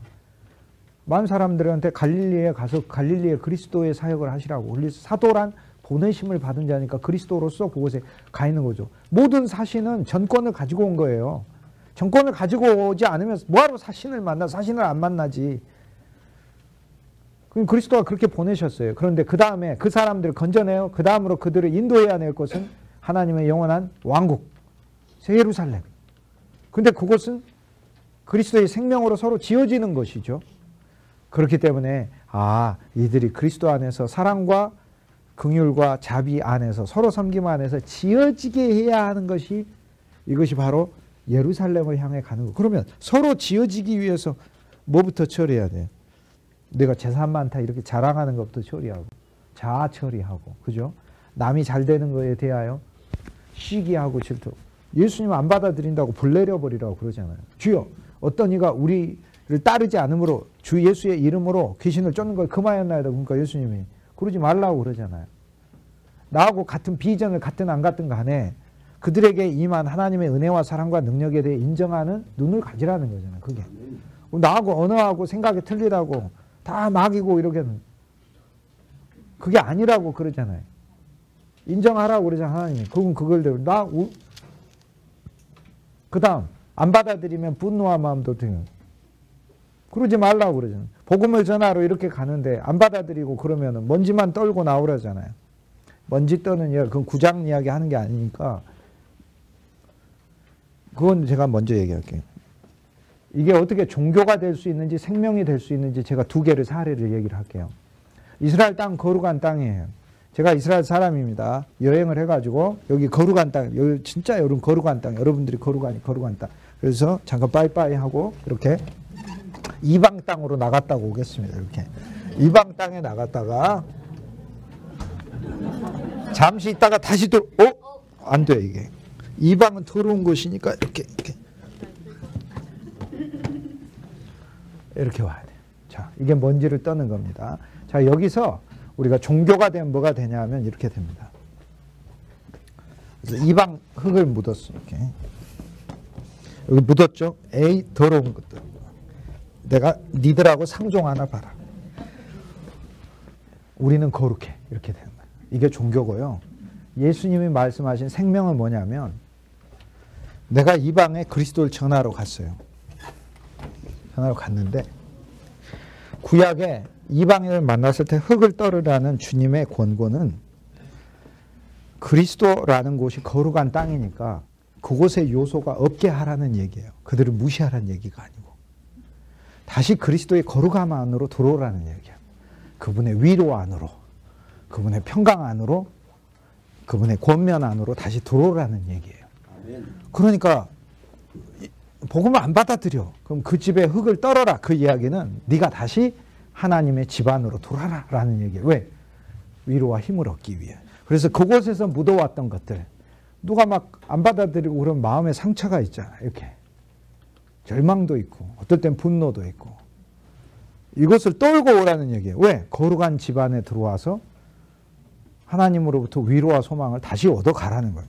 그러니까 구약에서 흙을 떨으라는 건 이방을 멸시하라는 말이 아니고 하나님의 거룩한 품 안으로 들어오기 위하여 나에게 묻혀졌던 것들을 떨고 오라는 얘기죠.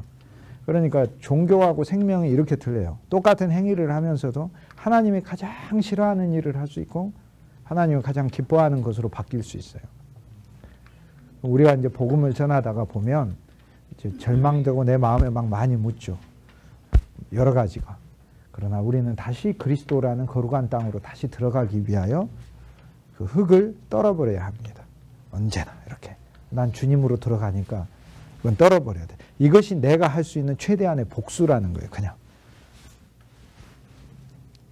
떨어버리는 거. 발은 복음입니다. 발에서 먼지를 떨으라고 했으니까. 누가복음에서 그래서 8장에 보면 이제 그리스도의 몸이 점점 커져가는 것을 알 수 있죠. 그런데 이 몸이 커져가는 것 자체가 새 예루살렘이 커져가는 거죠. 그래서 갈릴리의 어머니들이 누가복음 8장 1절에 보면 나옵니다. 예수께서 각 마을과 도성을 여행하실 때 하나님의 왕국의 기쁜 소식을 선포하시고 설교하시고 다니실 때 이때 12제자들이 그와 함께 있었고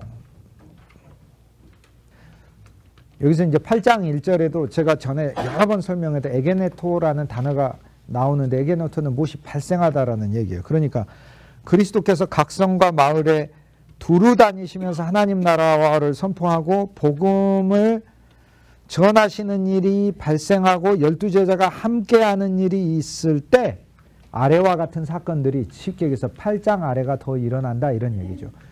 자, 그러니까 이런 얘기죠. 즉 주 예수 그리스도 그분의 말씀과 진리 안에서 더 누리면 8장이 저절로 우리에게 체험된다 그런 얘기입니다.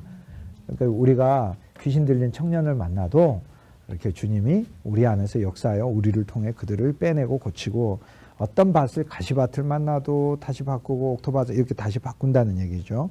2절에 보면 그리스도를 섬기는 사람들이 점점 많아집니다. 그러니까 얼마나 이것이 감사하고 이제 그리스도 왕국의 넓어짐이죠. 7장에서는 한 여인이 향유를 발에 부었지만 8장에 오니까 8장 2절에 여러 여인이 나오는데 악귀를 쫓아내심과 병 고침을 받은 여자들이 여기서 3명이 나와요. 제일 첫 번째 여인이 막달라 마리아라는 여인이 나오고 두 번째 구사의 아내 요한나가 나오고 그 다음 수산나라는 여자가 나옵니다. 실은 이제 여러 여자들이 있는데 이 여러 여자들 중에서 이름은 3명의 여자가 나와요.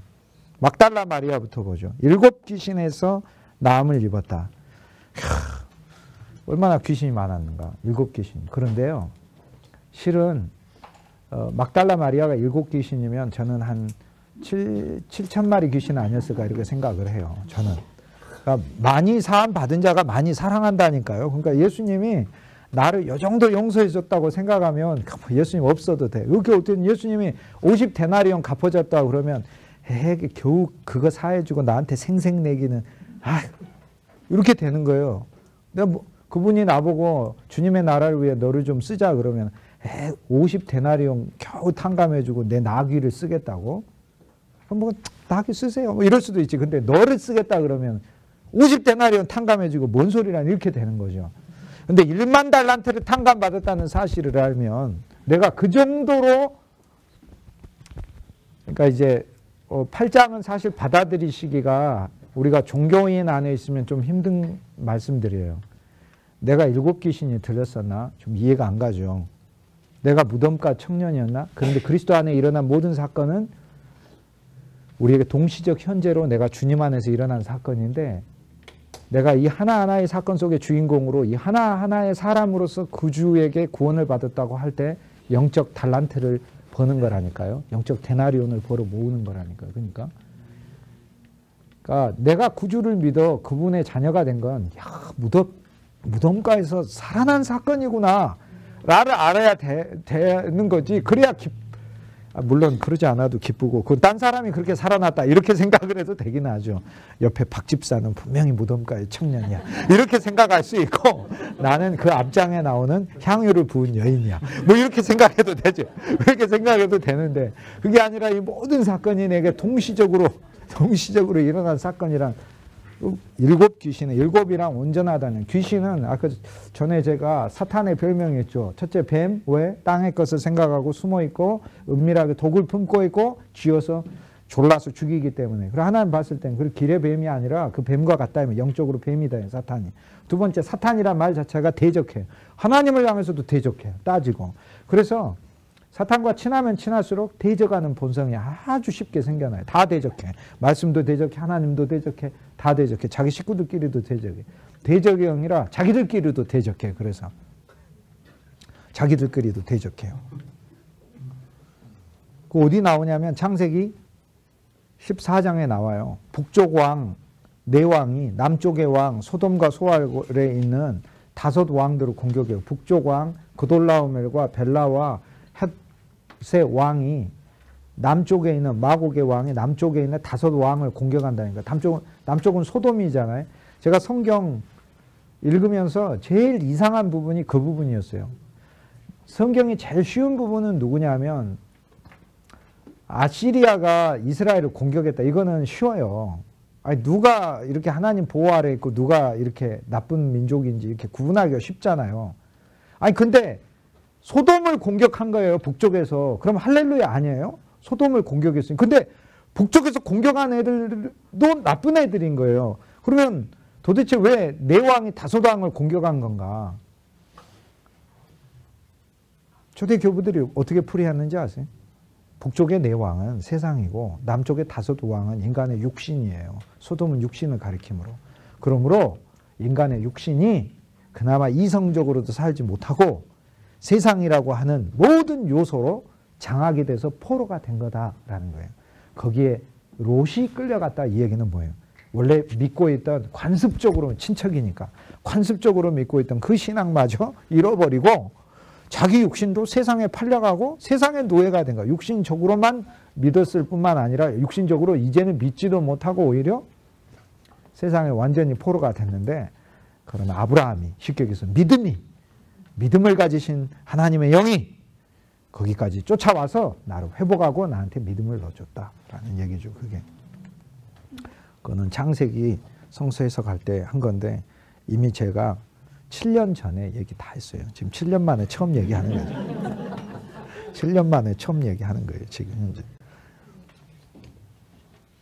그래서 막달라 마리아는 첫째 체험이에요. 여기서 7 귀신에서 나온바, 온전한 그리스도 안에서 들어가는 거죠. 자, 귀신이라는 건 막이란 단어랑 다릅니다. 지난주 설명드렸습니다. 귀신이란 더러움을 주는 것을 가리키고, 막이란 다이몬은 더러움을 묻히는 거예요. 그러니까 더러움이란 그리스도 아니고 하나님 아닌 게 더러운 거잖아요. 그러니까 모든 삶이 꼭 어떤 무슨 인간의 겉으로 보이는 삶이 무슨 더러운 것이 있어야만 더러운 게 아니고요. 그리스도 안에 있지 않으면 다 더러운 것이에요. 그리스도 안이 아닌 이 세상에 깨끗한 곳이 있을 수가 없어요. 왜? 우주적 거룩한 장소니까. 그분 안에 있는 거죠. 그분 안에. 그분 안은 피난처도 되고 도피성도 되고 그래요. 피난처는 남이 공격할 때 막는 곳이고 도피성은 내가 뭐 진짜 잘못해가지고 죽어야만 하는데 그분 안에 있으면 살아나는 곳이죠. 얼마나 감사해요. 그러니까 자주 그리스도를 저는 도피성과 피난처로 이용하는 사람입니다. 그래서 막달라 마리아 7 귀신에서 나음을 받았다. 병고침을 받았다. 체험의 여인을 가려. 여기 다 체험의 여인. 자, 우리는 여기 여자들이 그리스도를 섬기더라. 이게 얘기하는 건 여자들은 교회 안에 남자도 있고 여자도 있고 첫째 그걸 가리키죠. 남자 성도도 있고 여자 성도 있고 얼마나 좋아요. 그런데 그러면 성경에 여자들은 여자를 가리키고 남자는 남자를 가리키면 그럼 전부 다 우리는 여자하고 관계된 거 관련이 없는 게 그게 아니라 우리는 그리스도 여성은 그리스도의 신부로서 섬기는 거고 남성은 그리스도의 군사로서 섬기는 걸 가리켜요. 그러니까 여기 세 여인의 이름이 나오잖아요. 마리아, 그다음 요한나, 수산나라는 이 이름도 다 의미가 있어요. 이 이름 자체가 그리스도를 섬기는 여인의 영으로 우리가 섬겨야 된다. 그래서 교회 안에서 우리가 섬길 때는 여인의 영으로 섬겨야 될 일과 남성으로 섬겨야 될 일이 있어요. 어떤 일은 우리가 진짜 여인의 마음으로 섬긴다는 건 잉태하는 마음으로 해상하는 마음으로 수고하는 마음으로 섬기는 거. 남성의 영으로 섬긴다는 것은 강력하고 끈질기고 목숨을 내걸고 섬긴다는 것을 얘기를 하는 거예요. 여기 여인들이 그리스도와 제자들을 섬겼다. 복음 아래서 놀라운 걸 하나님이 우리한테 말씀해요. 우리가 그리스도의 말씀 안에 있으면 예수님이 우리를 더 가르치면 우리가 그분의 말씀으로 조성하며 하나님이 많은 성도를 우리한테 보내신다는 걸 여기 첫째 약속하고 있고 두 번째 우리도 주님을 섬길 때 이 세 여인과 같은 영으로 주님을 섬긴다라는 거죠. 그런데 첫째 우리가 가져야 될 영은 막달라 마리아의 영이죠. 뭡니까? 끈질기잖아요. 첫째 7 귀신에서 난 살아났다. 나의 온전한 불행 나의 온전한 저주, 온전한 흑암에서 주님이 나를 건져냈다라고 믿어야 되는 거죠. 그러니까 일부 건져냈다 또는 대체로 100% 어둠에서 그리스도가 나를 60%는 구하셨지. 이렇게 믿는 것이 아니고 진짜 주님은 나를 7 귀신에서 건져내셨다라고 믿어야 되죠. 그 다음에 막달라 마리아인데 이것은 이름이 2개가 굉장히 대칭되는 이름입니다. 막달이라는 것은 믹달이라는 구약의 실제 이름이 갈릴리 호수잖아요. 이게 요단강이고 하프처럼 생겼습니다. 여기 디베랴 바닷가고 여기가 가버나움이 있어요. 여기가 벳세다고 여기가 지금 거라사입니다. 그래서 9장에서는 벳세다에서 오병이어 기적을 행하고 오늘 이 거라사에 오셔서 예수님이 귀신 들린 청년을 8장에서 치료를 합니다. 그런데 처음 시작을 할 때 여기 막달라라는 도시가 있어요. 여기가 막달라예요. 이 막달라라는 여기 그렇게 멀지 않습니다. 가까이 있습니다. 살짝 고개 건너면 갈릴리 호수 디베라 근처에 있습니다. 막달라라고 하는 이 도시에서 살았던 마리아라는 거죠. 이 마리아가 주님을 섬겼다라는 얘기. 마리아라는 이름과 그의 인생이 참 걸맞는 것 같아요. 7 귀신이 뭐겠어요? 하나는 파산의 귀신, 절망의 귀신, 정신적인 절망, 우울증, 공포 이런 귀신. 그 다음에 인간관계를 훼손시켜버리는 사탄, 마귀. 마귀는 계속해서 이 참소하는 자, 귀신, 더럽히게 하는 자, 사탄, 대적하게 하는 자, 뱀, 우리를 땅의 것으로만 살게 하는 자 이런 거니까. 그러니까 7 귀신이 걸렸으니 얼마나 비참한 현실 속에 살았겠어요. 그러나 구주가 구해주셨죠. 그러니까 그 면에서 그는 마리아, 이 마리아라는 이름은 구약에 마라라는 거 있잖아요. 마라. 모세의 누이가 미리암인데 왜 미리암이라고 지었을까? 모세 물에서 건졌죠. 그런데 한 면에서 그의 누나는 미리암이죠. 미리암이 마리아입니다. 모세의 누이. 미리암은 마라. MR이죠, MR. 이렇게 물을 쓰다라는 뜻이죠. 그러니까 미리 안다는 얘기는 미리암은 미리 안다는 하나님이 고통을 미리 안 거죠. 그러니까 이스라엘 고통을 알고 그 어머니가 미리암을 잉태를 했을 때 이스라엘 고통이 너무 극심했잖아요. 바로 아래서. 하나님 우리가 너무 씁니다. 우리의 현실이. 그 다음 둘째 아들 낳았을 때는 히브리 어머니니까 요게벳이니까 모세. 물에서 너는 살아났을 뿐 아니라 너가 물에서 살아난 이 체험이 하나님이 너를 사용해서 이스라엘이 환란의 물에서 건짐을 받게 해야 된다. 애굽의 나일강이라는 데서 건짐받게 해야 된다. 이게 너의 사역이다. 이렇게 주님이 가르쳐 주는 거죠. 그래서 이 미리암이라는 건 마라라는 이름하고 똑같아요. 마라 가면 쓴물을 단물로 주님이 바꿔주죠. 그래서 이스라엘의 이름 중에 마리아라는 이름이 정말 많잖아요. 예수님 어머니도 마리아고, 그것은 쓴물이라는 뜻이 아니라 쓴물을 단물로 바꾼 하나님의 놀라운 역사 자체를 가리켜요. 마라라는 것은 쓴물이었다가 아니라 쓴물이었는데 주님이 단물로 바꿨어라는 이름이 되는 거죠. 그래서 온갖 인생에 어려움이 있지만 하나님 마침내 승리하게 하신다는 그 주님의 역사를 나타내는 이름 자체가 마리아를 가리킵니다. 그런데 막달라는 뭐냐면 여기 도시가 물고기를 많이 잡아가지고 어부들은 벳세다에 많이 살았었으니까 꼭 여기 다 산 건 아니지만 베드로도 여기 살고 안드레도 여기 살고 그래서 어부의 집이에요. 벳세다라는 말이 어부집이에요. 어부집. 그러니까 우리식으로 하면 어촌이죠. 어촌인 거예요. 나 어촌에 살아. 어촌이 어딘데? 아니 어촌에 산다고. 그러면 어촌 어디? 삼천포야, 목포야, 뭐 어디? 어촌 어디? 이렇게 돼 있는데 저기는 아예 벳세다. 어촌이라는 이름이 돼버렸어요. 어촌.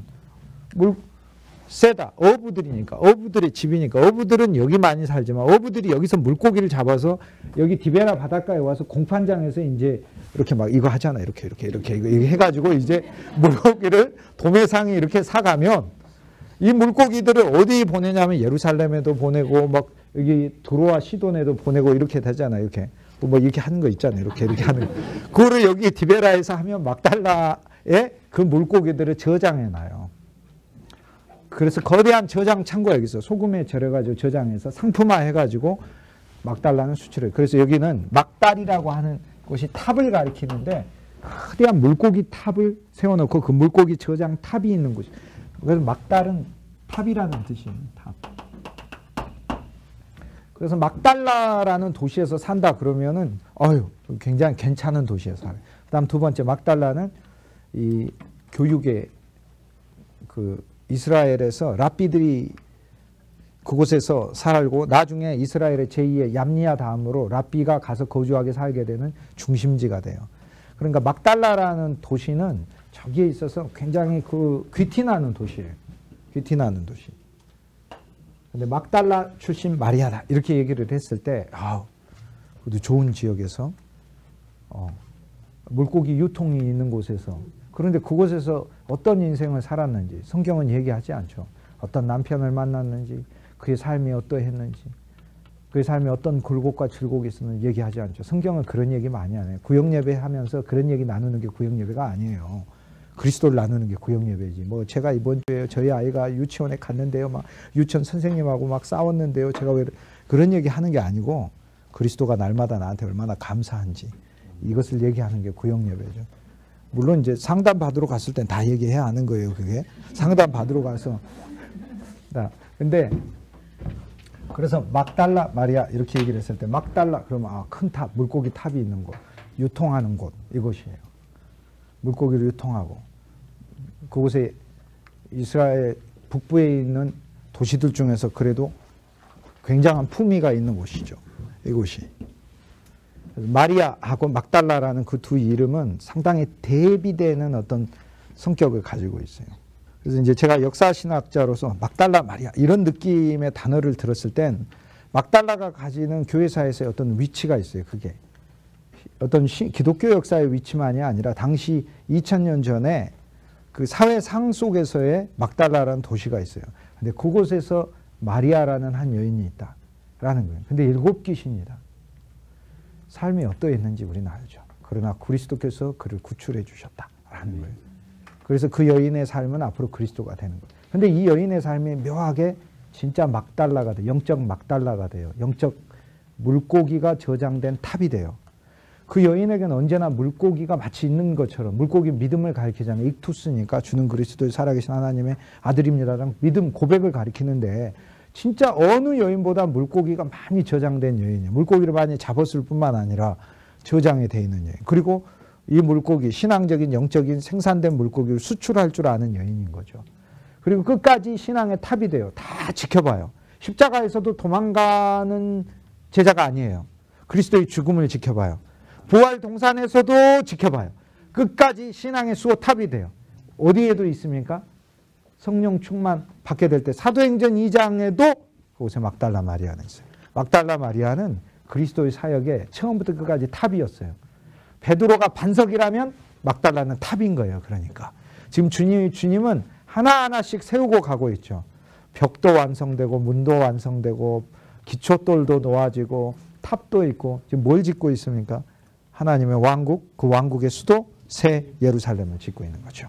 그래서 막달라 마리아 이렇게 있죠. 우리 신앙이 어떠한 신앙이어야 되는지 그 한 구절 가지고도 지금 이야기를 하고 있어요. 지금 시간이 얼마 안 남아가지고 제가 막달라 마리아를 계속 설명 못하는데 여러분이 더 깊게 사회사적으로 더 들어가고 하면 도대체 이 막달라라는 곳에 예수님이 나중에 들어가셔요. 4,000명을 먹이시고 주께서 바다를 건너셔서 바다에서 이 베드로를 물 위로 걸어오라고 하시고 마태복음 14장에 보면 막달라로 들어가시니라 이렇게 됐어요. 마가단이라고 되어 있는 그곳이 이제 막달라라는 뜻입니다. 막달라 마리아가 주를 섬기더라. 그럼 우리는 어떠한 상황으로 그리스도라는 복음 그리고 그의 제자들이라는 얘기는 복음의 확장들을 가리키잖아요. 그런데 그의 사도들을 섬기다와 그의 제자들을 섬기다 이 두 개가 다릅니다. 9장에 보면 그의 제자를 내보낸다 돼 있지 사도를 내보낸다 돼 있잖아요. 근데 사도행전에 가면 제자를 내보낸다가 아니라 사도를 내보낸다 이렇게 돼 있어요. 이제 9장 가면 설명하겠지만 제자로서 내보낼 땐 배우는 자들로 제자는 배우는 자니까 배우는 자들로서 나가서 전해야 되는 건 구주 예수 그리스도가 이 땅에 어떠한 존재로 와 있는가를 전하는 거고 사도로 보내진다는 건 그들이 그리스도 자체가 되어 사람들의 마음속에 하나님의 성령 그리고 생명을 불어넣는 사역을 하는 거예요. 그리고 우리는 이 두 가지 이 중에 놀라운 환상적인 사역을 늘 하는 거죠. 아멘. 처음에 우리는 제자로서 많은 사람들에게 구주 예수가 2000년 전에 이 땅에 오신 어떤 분인가 가르쳐주는 사역. 두 번째 사도로서 내 안에 있는 영적 생명이 사람들에게 바로바로 들어가게 하는 사역을 하는 거죠. 이게 제자로서 사역하는 것과 사도로서 사역하는 것의 차이입니다. 그래서 그리스도를 우리는 섬길 때 이제 8장에 보면 막달라 마리아가 주를 섬기더라 할 때 어떠한 마음과 영으로 우리가 주를 섬겨야 되는지 우리는 이제 알 수 있는 거죠. 그 다음에 막달라 마리아야말로 막달라라는 곳이 물고기 탑이 있는 곳이라고 거대한 물고기를 우리가 이제 뭐 청양에 가면 고추로 유명한데 막 고추를 어마어마하게 막 큰 거를 상을 해놨다. 막달라에 가면 물고기에 어마어마한 큰 탑을 세워놨어. 그리고 거기 물고기 저장 탑이 있어요. 근데 그녀야말로 진짜 놀라운 물고기 자체였어요. 신앙 자체 제일 큰 물고기였단 말이에요. 그 상어 하나 잡으면 다 먹잖아요. 이렇게 상어 고래 잡으면 다 먹잖아요. 고래는 그러나 잡지 못하게 돼 있지만 어쨌든 그냥 잡히면 다 먹듯이 예수님 물고기 2마리 가지고 다 먹이시잖아요. 막달라 마리아야말로 모든 교회가 먹었던 물고기 중에 한 마리예요. 그 다음 막달라 마리아는 복음의 탑이에요. 베드로는 반석이었지만 주님은 막달라를 탑으로 만들었어요. 우리는 다 베드로만 부러워할 거 없어요. 그러니까 종교적으로 이해하면 안 된다. 베드로가 반석이네. 그러면 베드로 후계자도 반석이고 그럼 교황도 반석. 이런 게 종교라는 거예요. 그게 아니라 그리스도의 새 예루살렘을 짓는데 우리가 모두 창의적으로 주님에 의해 쓰여진다. 쓰임받는다라는 걸 이제 이해를 해야 되겠죠. 베드로보다도 훨씬 더 앞서서 막달라 마리아는 주를 섬기고 깨달았어요.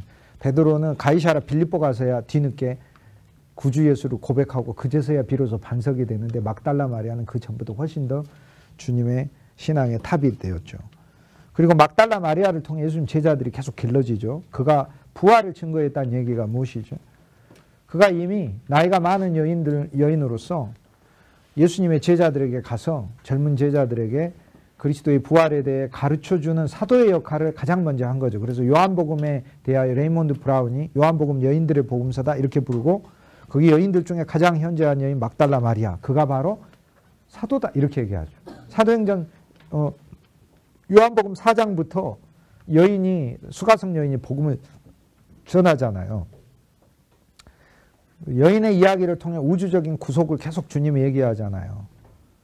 부정한 여인의 이야기를 통해 주님이 용서하시고 그 여인을 품으시고 그 여인을 통해 하나님의 용서의 경륜을 펼치시는 걸 이야기를 계속. 그 다음 베다니에 있는 마르다 마리아 이 두 자매를 통하여 한 자매는 주님을 섬기고 그리고 한 자매는 그리스도의 말씀을 듣는 자가 되고. 근데 이제 누가복음 그 뒷부분에 가면은 이제 마리아하고 마르다 얘기가 누가복음 10장에 나오는데 그건 10장 가서 제가 그때 그 본문이 무엇을 이야기하는지 그때 여러분과 함께 보도록 하겠습니다. 여러분이 생각하는 거하고 정반대로 생각하시면 그때 가면 딱 그게 답이 됩니다. 지금까지 늘 그랬듯 모든 것이. 막달라는 그러므로 이제 막달라 마리아라는 곳 자체가 이 당시에 모든 그 잡아온 생산지가 유통돼서 나가는 허브였듯 막달라 마리아라는 한 인물이 이 여인이 복음서 안에서 키처럼 허브가 되고 있는 거예요. 그래서 주님은 이 여인이 많이 드러나지 않으면서 또 종종 등장해요. 이것이 바로 주님이 우리가 어떻게 사역해야 되는지를 가르쳐 주는 거죠. 근데 8장 3절에 보면 이제 헤롯의 청지기 두 번째 여인이 나옵니다. 헤롯의 청지기 쿠사의 아내가 나오죠. 쿠사라는 말은 이제 그 선견자라는 뜻인데 그러니까 참모라는 말입니다. 우리가 뭐 일을 하든 뭐를 하든 참모둔다 이렇게 하죠. 선거를 하든 뭐 어떤 사람 장군이 되든 참모둔다.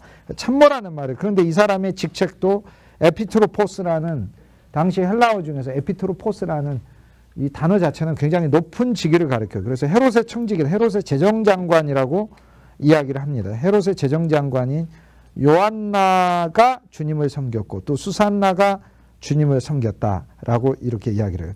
여러 여인들이 나오면서 이제 교회 어머니가 출연을 하고 있죠. 이어 교회 어머니들은 그리스도와 제자들을 섬겼더라. 어머니로서 섬기듯 그 섬김을 통하여 하나님의 자녀들이 제자들이 길러진다는 걸 얘기를 해요. 그리스도만 제자를 기른 게 아니에요. 여기에서 이 여인들이 그리스도의 제자들을 또 섬겼다는 말 자체가 그리스도의 제자들을 태동하게 했다는 거예요. 그래서 저와 여러분도 곰곰이 생각해 보면 우리가 하나님의 일을 하기까지 진정 우리를 위해 기도하고 우리를 섬겨준 사람들이 정말 너무나 많았어요. 전 진실로 너무나 감사해요. 그분들에 대하여. 그러므로 교회에 있는 연세 드신 권사님들 뭘 잘 진리를 모르고 그러지만 절대 제가 그분들을 무시할 수 없는 이유가 있어요. 성경을 솔직히 알면 제가 더 잘 알죠. 그분들과. 근데 내적인 생명과 사랑의 분량을 따라갈 수가 없어요. 결국에 누가 누구를 목양하고 섬기느냐. 정반대예요. 언제나 반대. 여기서 예수님과 제자들조차 이 여인들의 섬김에 의해서 하나님의 사역을 하게 된다는 것을 봤을 때 우리는 이제 8장 3절을 보며 그리스도 안에서 이 모든 말씀은 하나님 우리에게 주시는 약속이니까 약속으로 믿으며 주님 나의 사역에도 이 놀라운 신앙에 섬기는 하나님의 종들이 있게 하소서 구하고 그 다음 나 역시 내 안에도 이러한 섬기는 새 여인의 마음과 이 새 여인의 신실함이 있게 하소서 이렇게 주님께 구하고 이렇게 되는 거죠.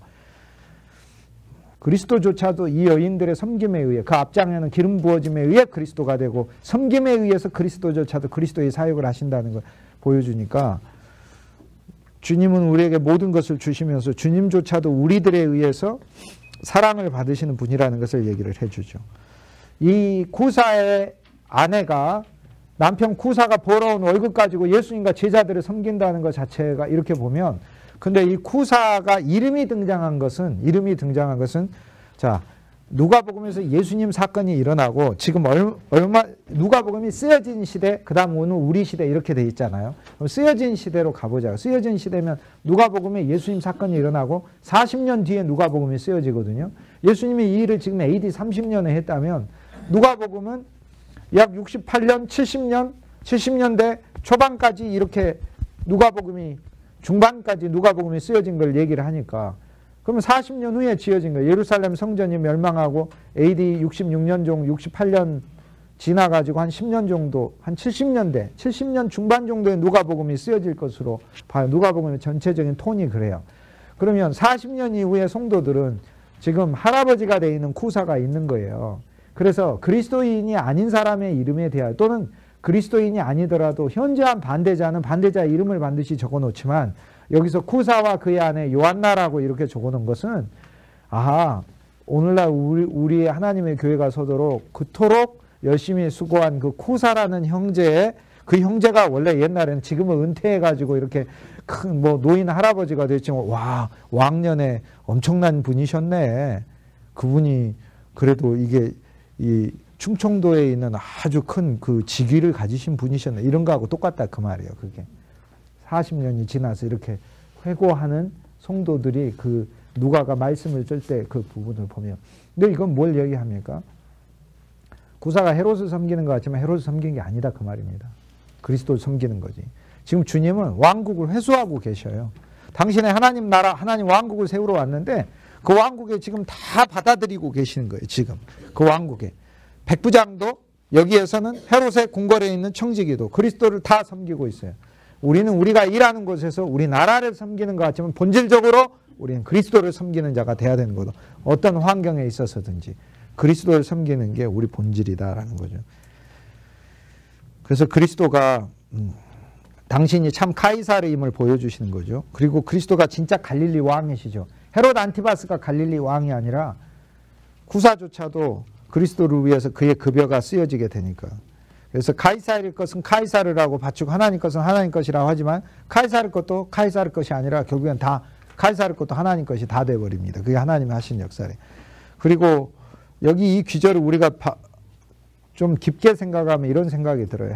헤롯의 재정장관 쿠사인데 그러면 요한이 감옥에 갇혀 있을 때 내 제자 둘만 불러주시오. 예수님한테 보내서 더 교육을 시켜야 되는데 내가 예수님의 앞서온 자로서 그리스도와 교통해야 되고 그리스도로부터 말씀 들어야 되고 그리스도로부터 그 다음 나의 사역에 대해 들어야 되니까 죽은 자가 살아나라는 그 말씀 들어야 내가 죽고 부활을 소망할 거 아닙니까? 내 제자 좀 불러주세요. 내가 뭐라고 얘기할지 하게. 그럴 때 거기 있는 헤롯의 부하들이 이 사람이 미쳤나? 내일 죽을 사람 내가 어떻게 그런 일을 하나? 그럴 거 아니에요. 그러나 누가 그 일을 어레인지 했을 거 아닙니까?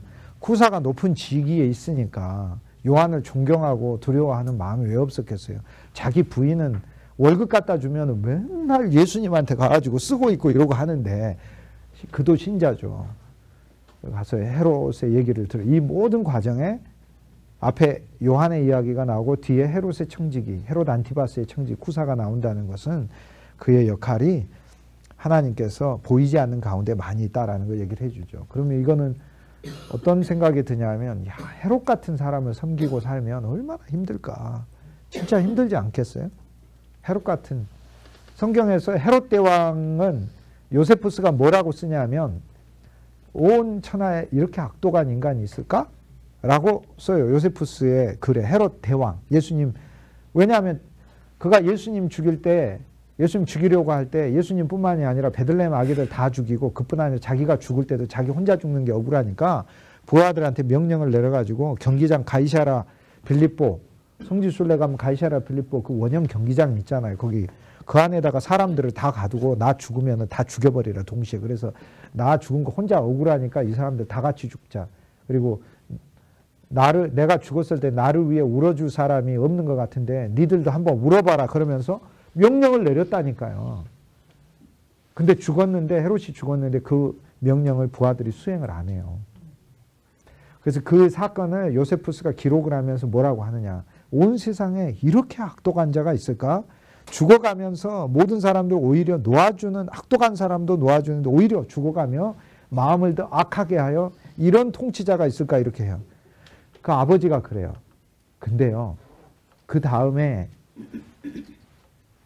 유대의 역사 AD 1세기의 자료들을 보면 그 아들 헤롯 안티바스에 대해 뭐라고 얘기하냐면 그 아버지보다 2배는 더 극악한 인물이었다. 이렇게 얘기를 해요. 2배는. 증가하고 증가한 거거든요. 두발 가인이죠. 두발이 2배란 뜻인데 가인이 2배가 됐다는 거니까. 그러니까 두발 가인이 되면 절대 안 되죠. 우리는 아벨이 돼야지.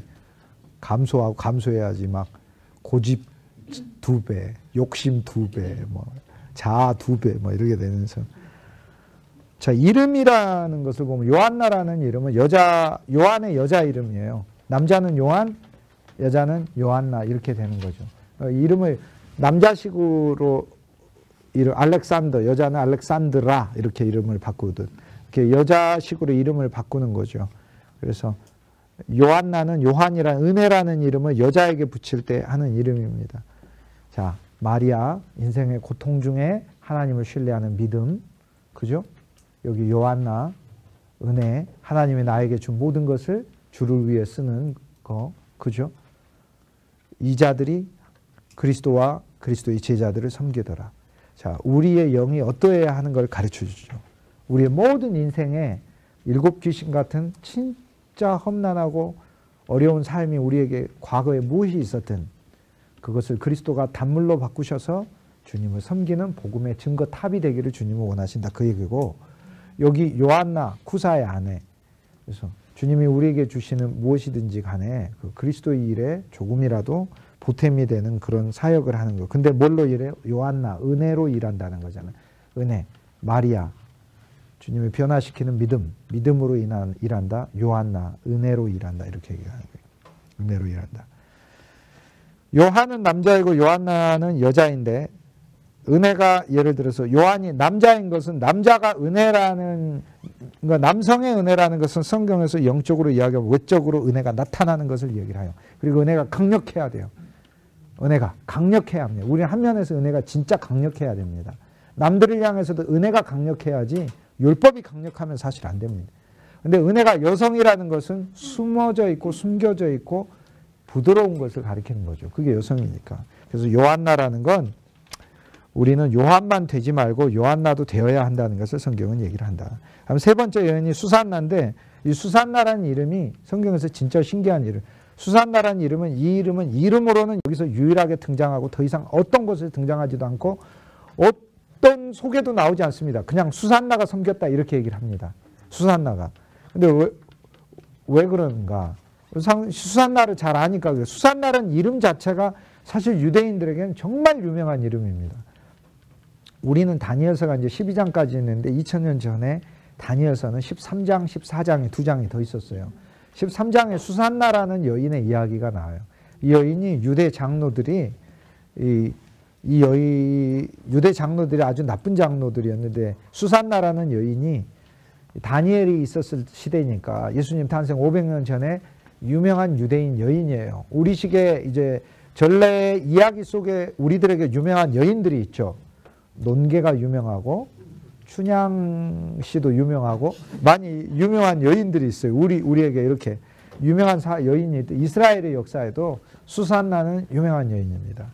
사사기 드보라처럼 다니엘서의 수산나가 다니엘서 우린 12장까지 있지만 초대교회 또 13장까지 해서 13장에 등장하는데, 수산나라는 여인이 그 유대인 나쁜 장로들이 실은 에돔 사람들이고 다른 민족의 피가 들어있는데 유대인인 것처럼 가장을 해서 유대인의 장로가 돼요. 성문을 지키는 자. 쉽게 해서 지금식으로 하면 높은 직위에 있는 어떤 뭐 이런 큰 권력 가진 사람이 됐다 그겁니다. 그런데 그 수산나라고 하는 그 여인이 그 자기들이 치리하는 그 마을에 살고 있었는데, 바벨론에 살고 있었죠. 살고 있었는데 이 두 명의 장로들은 아주 나쁜 양아치 이상의 정말 인간 말종 같은 사람들이라 자기 그 안에 있던 여인들을 함부로 막 겁탈하고 이러는 이 두 장로들이었어요. 그런데 수산나라는 여인을 겁탈을 하려다가 이 수산나가 미수에 그치고 나를 절대 내 몸에 손을 대면 안 됩니다 이렇게 얘기하니까 이 장로들이 수산나가 다른 남자하고 이 부정한 일을 행했다라고 하면서 이 수산나라는 여인을 돌을 던져 죽여야 된다면서 거짓 모함을 해가지고 죽이려고 합니다. 그래서 사람들이 이 두 장로의 권세가 너무 세기 때문에 이제 수산나를 죽이려고 하고 돌을 던져 죽이려고 끌고 가죠. 그때 다니엘이 길을 가다가 다니엘서 13장에 나오는 겁니다. 다니엘서 우리는 12장까지는 초대교회 때 그때 70인역은 다니엘서 13장에 있어요. 그래서 거기에 보면 다니엘이 길을 가다가 이제 사람들의 회중을 보고 수산나라는 여인의 그 평소의 신앙에 대하여 잘 알고 있기 때문에, 그리고 두 명 장로들의 악행에 대해 다니엘이 알고 있었지만 전부터 이것을 증거를 찾기가 참 힘들었었어요. 그런데 수산나가 지금 죽을 환경에 다니엘이 거기 나서서 재판을 다시 하라고 그래요. 근데 사람들이 말을 들을 수밖에 없어요. 왜냐하면 다니엘은 유대뿐만 아니라 당시에 바벨론에 있어서도 큰 권한을 가진 사람이었기 때문에, 유대인이지만 그래서 백성들이 다시 재판을 하겠다고 데리고 오고 다니엘이 직접 가가지고 이 두 명의 장로보다도 권한이 더 크기 때문에 자기가 직접 재판을 담당하겠다고 그러고 두 명의 장로를 분리를 시켜놓은 다음에 증언을 각각 들어요. 들은 다음에 이 두 증언이 불일치하다는 걸 봐요. 당신이 한 장로한테 수산날 어디서 봤냐? 떡갈나무 아래에서 봤다. 또 한 사람한테는 수산날을 어디에서 봤냐? 아, 수산날을 신풍나무 아래에서 봤다. 이렇게 얘기를. 그 증언이 틀리니까 이 두 사람 자체의 말이 두 나무는 결코 같이 붙어 자랄 수 없는 나무인 거예요. 그리고 나무의 종류도 크게 틀리기 때문에 그리고 나무를 뭔 나무인지 얼버무리면서 말을 못하다가 결국 얘기를 했는데 두 말이 다른 거죠. 그래서 다니엘이 이 두 사람을 거꾸로 죽게 합니다. 그리고 죽입니다. 죽이고는 수산나를 살려요. 그래서 그 이야기를 통해 이제 이스라엘 백성들은 수산나가 이스라엘 백성이다. 또 수산나가 그리스도다. 또 수산나가 또 교회다라고 이렇게 예표로 생각을 합니다. 수산나가 억울하게 고난을 받은 걸 그리스도도 억울하게 고난을 받으실 것이다. 그리고 이스라엘 백성들이 너무나 과도하게 하나님의 불순종하기는 했지만 하나님이 주시는 벌 이상의 벌들을 또 이스라엘이 받게 되었잖아요. 그러니까 그것도 그렇고 또 믿음의 교회가 나중에 유대 장로와 같은 나쁜 유대교에 의해서 핍박을 받을 것도 거기에 예고되어 있고 수산나 이야기는 우리에겐 간단한 이야기 같지만 실제로는 초대교회 시대에 있어서는 고난과 모함을 이겨낸 것. 수산나라는 이름의 뜻은 아가서 2장 1절에 나오는 샤론, 바세렛. 샤론의 장미라고 나오잖아요. 샤론의 장미라고 나오는 그 수산나, 샤론의 백합화요. 너는 샤론의 백합화요. 슈산나. 거기에 슈산나라는 이름이 나요. 슈산나라의 이름의 뜻은 백합, 순결한 꽃을 가리킵니다. 그래서 이 세 여인이 나오는 그 소개가 보면 마리아는 굉장히 깁니다. 구사의 아내 요한나 이렇게 나오고 그 다음 그냥 수산나 그 다음에는 여러 여인 이렇게 나오죠. 이건 뭘 이야기를 하는가? 우리는 한 면에서 잘 알려진 자로서도 섬기지만 우리는 주를 섬길수록 우리는 이름 없이 빛도 없이 섬기는 그 또 다른 어떤 신앙의 전진을 그 사이 그 안에서 이길 수 있습니다. 그래서 이 세 여인이 그리스도를 섬긴다는 건 사람들이 그 문맥을 읽을 때 무슨 생각하냐면 와 구주를 섬기는 막달라 마리아 야 그 수많은 고통을 이기고 일곱 귀신이라는 건 인생의 모든 진짜 겪을 수 있는 모든 환난을 다 얘기하는 그걸 이기고 와 구주를 끝까지 증거하네. 그냥 쿠사의 아내 요한나 야 세상에서 얻어진 그 직위와 명예를 주를 위해서 섬기네. 그 다음에 수산나 모진 고통과 박해 속에서도 꿋꿋하게 순전하게 주님을 섬기네. 이렇게 이해한다고요. 이 본문을 읽을 때. 오늘 그러한 영이 우리에게 있어야 될 것을 하나님은 말씀해 주신다라는 거죠. 자, 4개의 비유를 주님 얘기했죠. 길가밭, 돌짝밭, 가시밭, 옥토밭. 길가, 돌짝, 가시, 옥토. 주님의 비유는 무슨 뜻이에요? 듣기는 들어도 듣지 못하고 보기는 보아도 알지 못해요. 씨를 뿌려도 못 알아들어요. 이스라엘 농부는 밭에 나가서 씨를 뿌렸다. 그리고 이거를 이스라엘의 농부들이 들었을 때는 씨를 뿌렸다 이렇게 그냥 있으면 농부들 속으로 빨리 그 밭을 갈아줘야 되는데 이렇게 생각해야 한다는 거예요. 빨리 그 밭을 갈아줘야 되는데 길가밭에 떨어진 것은 밭을 갈아주지 않으면 씨가 금방 새가 먹어버리는데 돌짝밭에 떨어진 씨는 밭을 갈아주지 않으면 속에 들어갈 수가 없는데 길가밭 돌짝밭보다 가시밭에 떨어진 씨는 그 가시 잘라버리지 않으면은 안 되는데 예수님은 옥토에서 씨를 맺느니라 이 말씀을 하고 비유로 얘기를 하시는데 진짜 비유는 비유에 한꺼풀을 더 벗기면 그분은 이 밭들이 씨를 못 내기 때문에 어느 고르간 한 씨가 와서 이 세상 모든 종교를 끝내버리고 새 명을 주고 새 마음을 주고 환란을 부수고 가시를 제거하고 본인이 변화시키겠다고 그렇게 비유를 말씀하시는 거라고요. 이게 내 밭 중에 한 밭이 되라고 율법을 얘기하는 게 아니고 그래서 누가복음 8장에 나오면 먼저 길가밭이라고 하는 인생에 걸어야 될 길 자체에서 벗어나 있는 거 아니에요. 그리스도라는 길에서만 벗어나는 게 아니라 사람이 정상적으로 살아야 하는 것에서 벗어나 있죠. 그 무덤에 산다는 거 아닙니까? 그것이. 그건 죽은 자죠. 거긴 거라사 지역인 거죠. 거기에 죽어있는 곳에 그리스도가 가셔서 건져내시고 길가밭, 돌짝밭은 바다에 있는 거고 바시밧은 지난주 설명했습니다. 돼지 때 다 잃어버려가지고 재산을 잃어버리니까 주님 떠나라고 하는데 주님은 나중에 거라사 청년을 그곳에 보내요. 그 밭을 다 읽어요. 자, 다시 예수님이 이 일을 행할 때하고 이 성경이 누가복음이 쓰여져서 초대교회 읽을 때로 한번 돌아가 보겠습니다. 읽을 때로 돌아간 게 아니라 뒤로 온 거죠. 뒤로 읽으면 지금 거라사에는 신자가 너무나 많이 있고 교회가 서 있어요. 핍박당하고 피신해 오는 곳이 바로 거라사 지역이고 그곳은 독립적 도시이기 때문에 헤롯의 영토 바깥도 있고 이스라엘의 로마 영토 중에서도 자치권을 얻어가지고 있는 곳이라 헤롯 아그리빠가 박해할 때도 거라사 지역 부분에 데가볼리에 있는 이 지역의 교회는 손댈 수가 없어요. 그래서 헤롯의 박해가 일어날 때 예루살렘에서 피신하더라 데가볼리로 와 있어요. 근데 데가볼리에 이미 교회가 서 있어요. 그러므로 뒷날의 성도들이 여기 데가볼리에 어떻게 교회가 섰을까? 설명하고 있잖아요. 그 귀신 들린 청년 한 명을 통해 가지고 복음 들었다고. 그 청년이 데가볼리 전 지역을 다니면서 고쳤다고 얘기를 하잖아요. 그게. 그러니까 그 뭘 생각을 하겠어요? 야, 주님이 예루살렘 성도라면 우리 고난을 알고 여기다 교회를 예비하셨구나. 야, 이 교회들이 이 예루살렘의 서쪽에 있으니까 지금 동쪽이죠. 이게 동쪽을 향해서 멀리 퍼져 있는 복음의 전진 기지들이구나.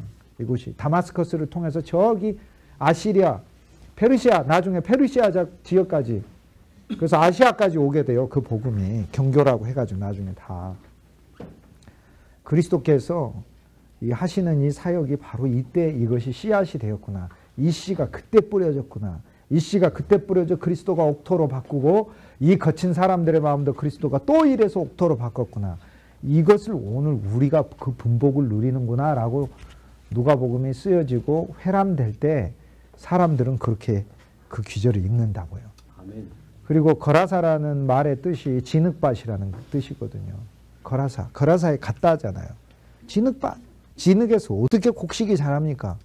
진흙 놀이는 할 수 있고 거기 뭐 머드팩으로 피부 좋아지게 한다고 들어놓을 수는 있어도 그곳에서 곡식을 키워낼 수는 없어요. 나 예쁘게 하는 것은 있어도. 그런데 그리스도가 그곳에 와서 영적인 옥토밭으로 바꾸시잖아요. 근데 그 바꾸는 일을 할 때 예수님이 그 2,000마리 돼지 잃어버린 그 사람들 그냥 그 순식간에 확 이렇게 해갖고 바꿔버릴 수도 있어. 근데 주님 그렇게 안 해요. 우리 역할이 없잖아요. 우리 역할이. 그럼 내가 예수님 뭐하러 나 불렀어요? 나 불렀냐고. 그럴 거 아니에요. 예수님이 그 영광을 우리에게 주시려고. 영광을 주시려고. 제가 한편으로 생각할 때 예수님이 참느라 얼마나 힘들었을까 막 그런 생각이 들어요. 말만 하면 다 바꿀 수 있는데 참느라. 참아야지. 내가 지금 이 사람들을 다 바꿔버릴 수 있는데 참아야지. 왜? 내 사도들을 위해 참아야지. 내가 그들과 함께 가야지. 이렇게 되는 거예요. 그리스도의 사역은. 오늘 우리는 이제 복음과 율법 아래서 하나님 말씀을 어떻게 봐야 하는 건지 이제 비로소 우리는 알게 되죠. 그래서 주님은 진짜 비유는 뭐예요? 당신이 그 모든 밭 다 깨부순다고 하신다는 거예요. 이게. 그래서 이 밭들이 그리스도 그분이 씨구나. 말씀 자체의 본질이시고 그분이 씨구나. 거룩한 씨구나. 이사야에서 이야기하는 그 거룩한 씨가 와서 모든 황폐해진 것을 바꾸고 새롭게 심으시는 그 씨구나. 그 씨가 바로 이때 심겨졌구나. 그 한 사람을 통해 심겨졌구나. 그 한 사람이 바로 나구나. 그리스도 예수 안에 내가 거라사에 있는 청년이구나. 이렇게 되는 거죠. 그리스도는 이 비유를 얘기를 하시고 이제 등불 말씀을 하셨는데 등불을 만들고 등경을 만들고 그 다음에 이것을 침상에 두지 아니하고 집안에다가 두시고 들어오는 사람을 준비하고 주님은 5가지를 얘기를 하셨어요. 그래서 그분이 등불이죠. 그분이 등불, 그분 자신을 등경, 교회라는 곳에 두겠다. 등대에다가 두시겠다. 그 다음 침상 아래 두지 아니하고 라는 것은 우리의 옛 세상, 우리 들어놓은 자리에 놓지 아니하고 그분이 우리의 길을 인도하는 광명한 빛이 되겠다. 그 다음에 하나님의 집을 비추기 위한 것이다. 그리고 그 집으로 오는 자들을 위한 빛이다. 이렇게 얘기를 했어요. 그러면 이제 주님이 이 비유를 얘기하며 알곡으로 우리를 자라게 해서 떡이 되게 하겠다라고 얘기하시며 그분이 씨가 돼서 죽으시고 우리 안에서 십자가의 죽음을 가져와 하나의 미랄이 우리 안에서 죽음을 체험하게 하고 많은 열매를 맺어 그 열매가 갈아져서 주님을 위한 산 떡이 되게 하는데 이제 주님은 그분이 등불일 뿐 아니라 그래서 우리를 거꾸로 이제는 등불이 되게 하시겠다고 선언하고, 내가 너희를 등불이 되어 교회라고 하는 등대 위에 비추게 할 것이고, 교회는 그리스도의 몸을 가리키잖아요. 거기에 내가 너희를 비추게 하여 나의 이 비유의 말씀, 비밀의 말씀을 너희가 그리스도로 나오는 그 빛을 통해 비춰줌으로 사람들이 그 집안으로 들어오는 자들이 그 말씀을 알게 하겠다라고 얘기를 해주죠. 그러니까 결국 주님은 이제 나는 등불을 만들러 왔다 이 얘기를 하시죠. 그 다음 등불만 만듭니까? 우리를 만들죠. 우리가 등불이니 우리를 만들죠. 요한은 등불이라 그랬잖아요. 우리가 등불이죠. 우리를 만드시죠. 우리를 위한 교회도 준비하시죠. 우리를 집안에 두지 않는다 해서 우리의 옛 처지와 옛 환경 속에 두지 않겠다고 얘기하시죠. 그뿐만이 아니라 그 하나님의 집에다가 두겠다고 하시죠. 또 그뿐 아니라 그 집안으로 들어오는 사람들을 마련하시겠다고 했잖아요. 그러니까 믿음을 얼마나 더 가져야 되는지, 하나님이 날 등불로 만든 다음 이 불을 비추는 사람들까지 준비하시겠다라는 것을 말씀을 하시게 되는 거죠. 어떻게 들을지 주의해라. 어떻게 듣기는 어떻게 들어요. 기쁨으로 듣고 믿음으로 듣고 감사함으로 듣고 마음을 열고 듣고 어떻게 들으는지. 왜? 숨긴 것이 나타나지 않을 거예요. 거룩한 씨는 숨겨져서 결코 묻어둘 수가 없어요. 그 씨가 스스로 튀어나와 버리니까. 아멘. 그러니까 어떻게 들을지 기뻐해라. 기쁨으로, 감사함으로, 즐거움으로, 옥토밭이 마음이 되었다는 믿음으로 들어야 되죠. 그리고 예수님과 동생들이 와가지고 치료를 하시는 그리스도를 만나 예수님을 데려가려고 하죠. 마가복음이나 마태복음에 보면 헤롯과 바리새인들이 죽이려고 해서 예수님이 데려가려고 하는데, 그때 그리스도께서는 이제 이 어머니 마리아와 형제들이 불신했기 때문이 아니라 누가 내 모친이요 형제들이냐, 예수님은 예수님 가족들에게 가족이 더 넓어졌다고 소개하고 계시는 거예요. 아멘. 그래서 육친의 가족들에게 영적 가족을 연결시켜서 소개하고 있는. 근데 예수님의 어머니와 형제들은 이해해요. 그러나 다른 바리새인들과 유대인들은 육친의 형제만 끝까지 붙들고 있는 거죠. 그래서 지금 주님은 육친의 형제와 영적 형제들을 사실 같은 형제죠. 이렇게 그리스도의 가족이 많아졌음을 이야기를 하죠. 그러면 이제 하나하나 사건들을 보면 어떻게 되죠? 뿌렸죠. 주님 우리 알곡으로 거두죠. 우리를 등불로 거두죠. 우리가 이제 그리스도의 가족이 된다. 이렇게 하나하나 항목을 통해서 이야기합니다. 12해를 혈루증으로 알았던 여인과 12살 되어서 죽었던 이 두 사람에 대한 이야기는 제가 다음 주에 하도록 하겠습니다. 이 두 개 다 그리스도 예수 안에서 무엇을 위한 것이고 12년은 무엇을 뜻하는 건지, 앞에 사람은 누구를 얘기하고 뒷사람은 또 어떤 의미가 있는지, 그는 제가 다음 주에 여러분과 보도록 하겠습니다.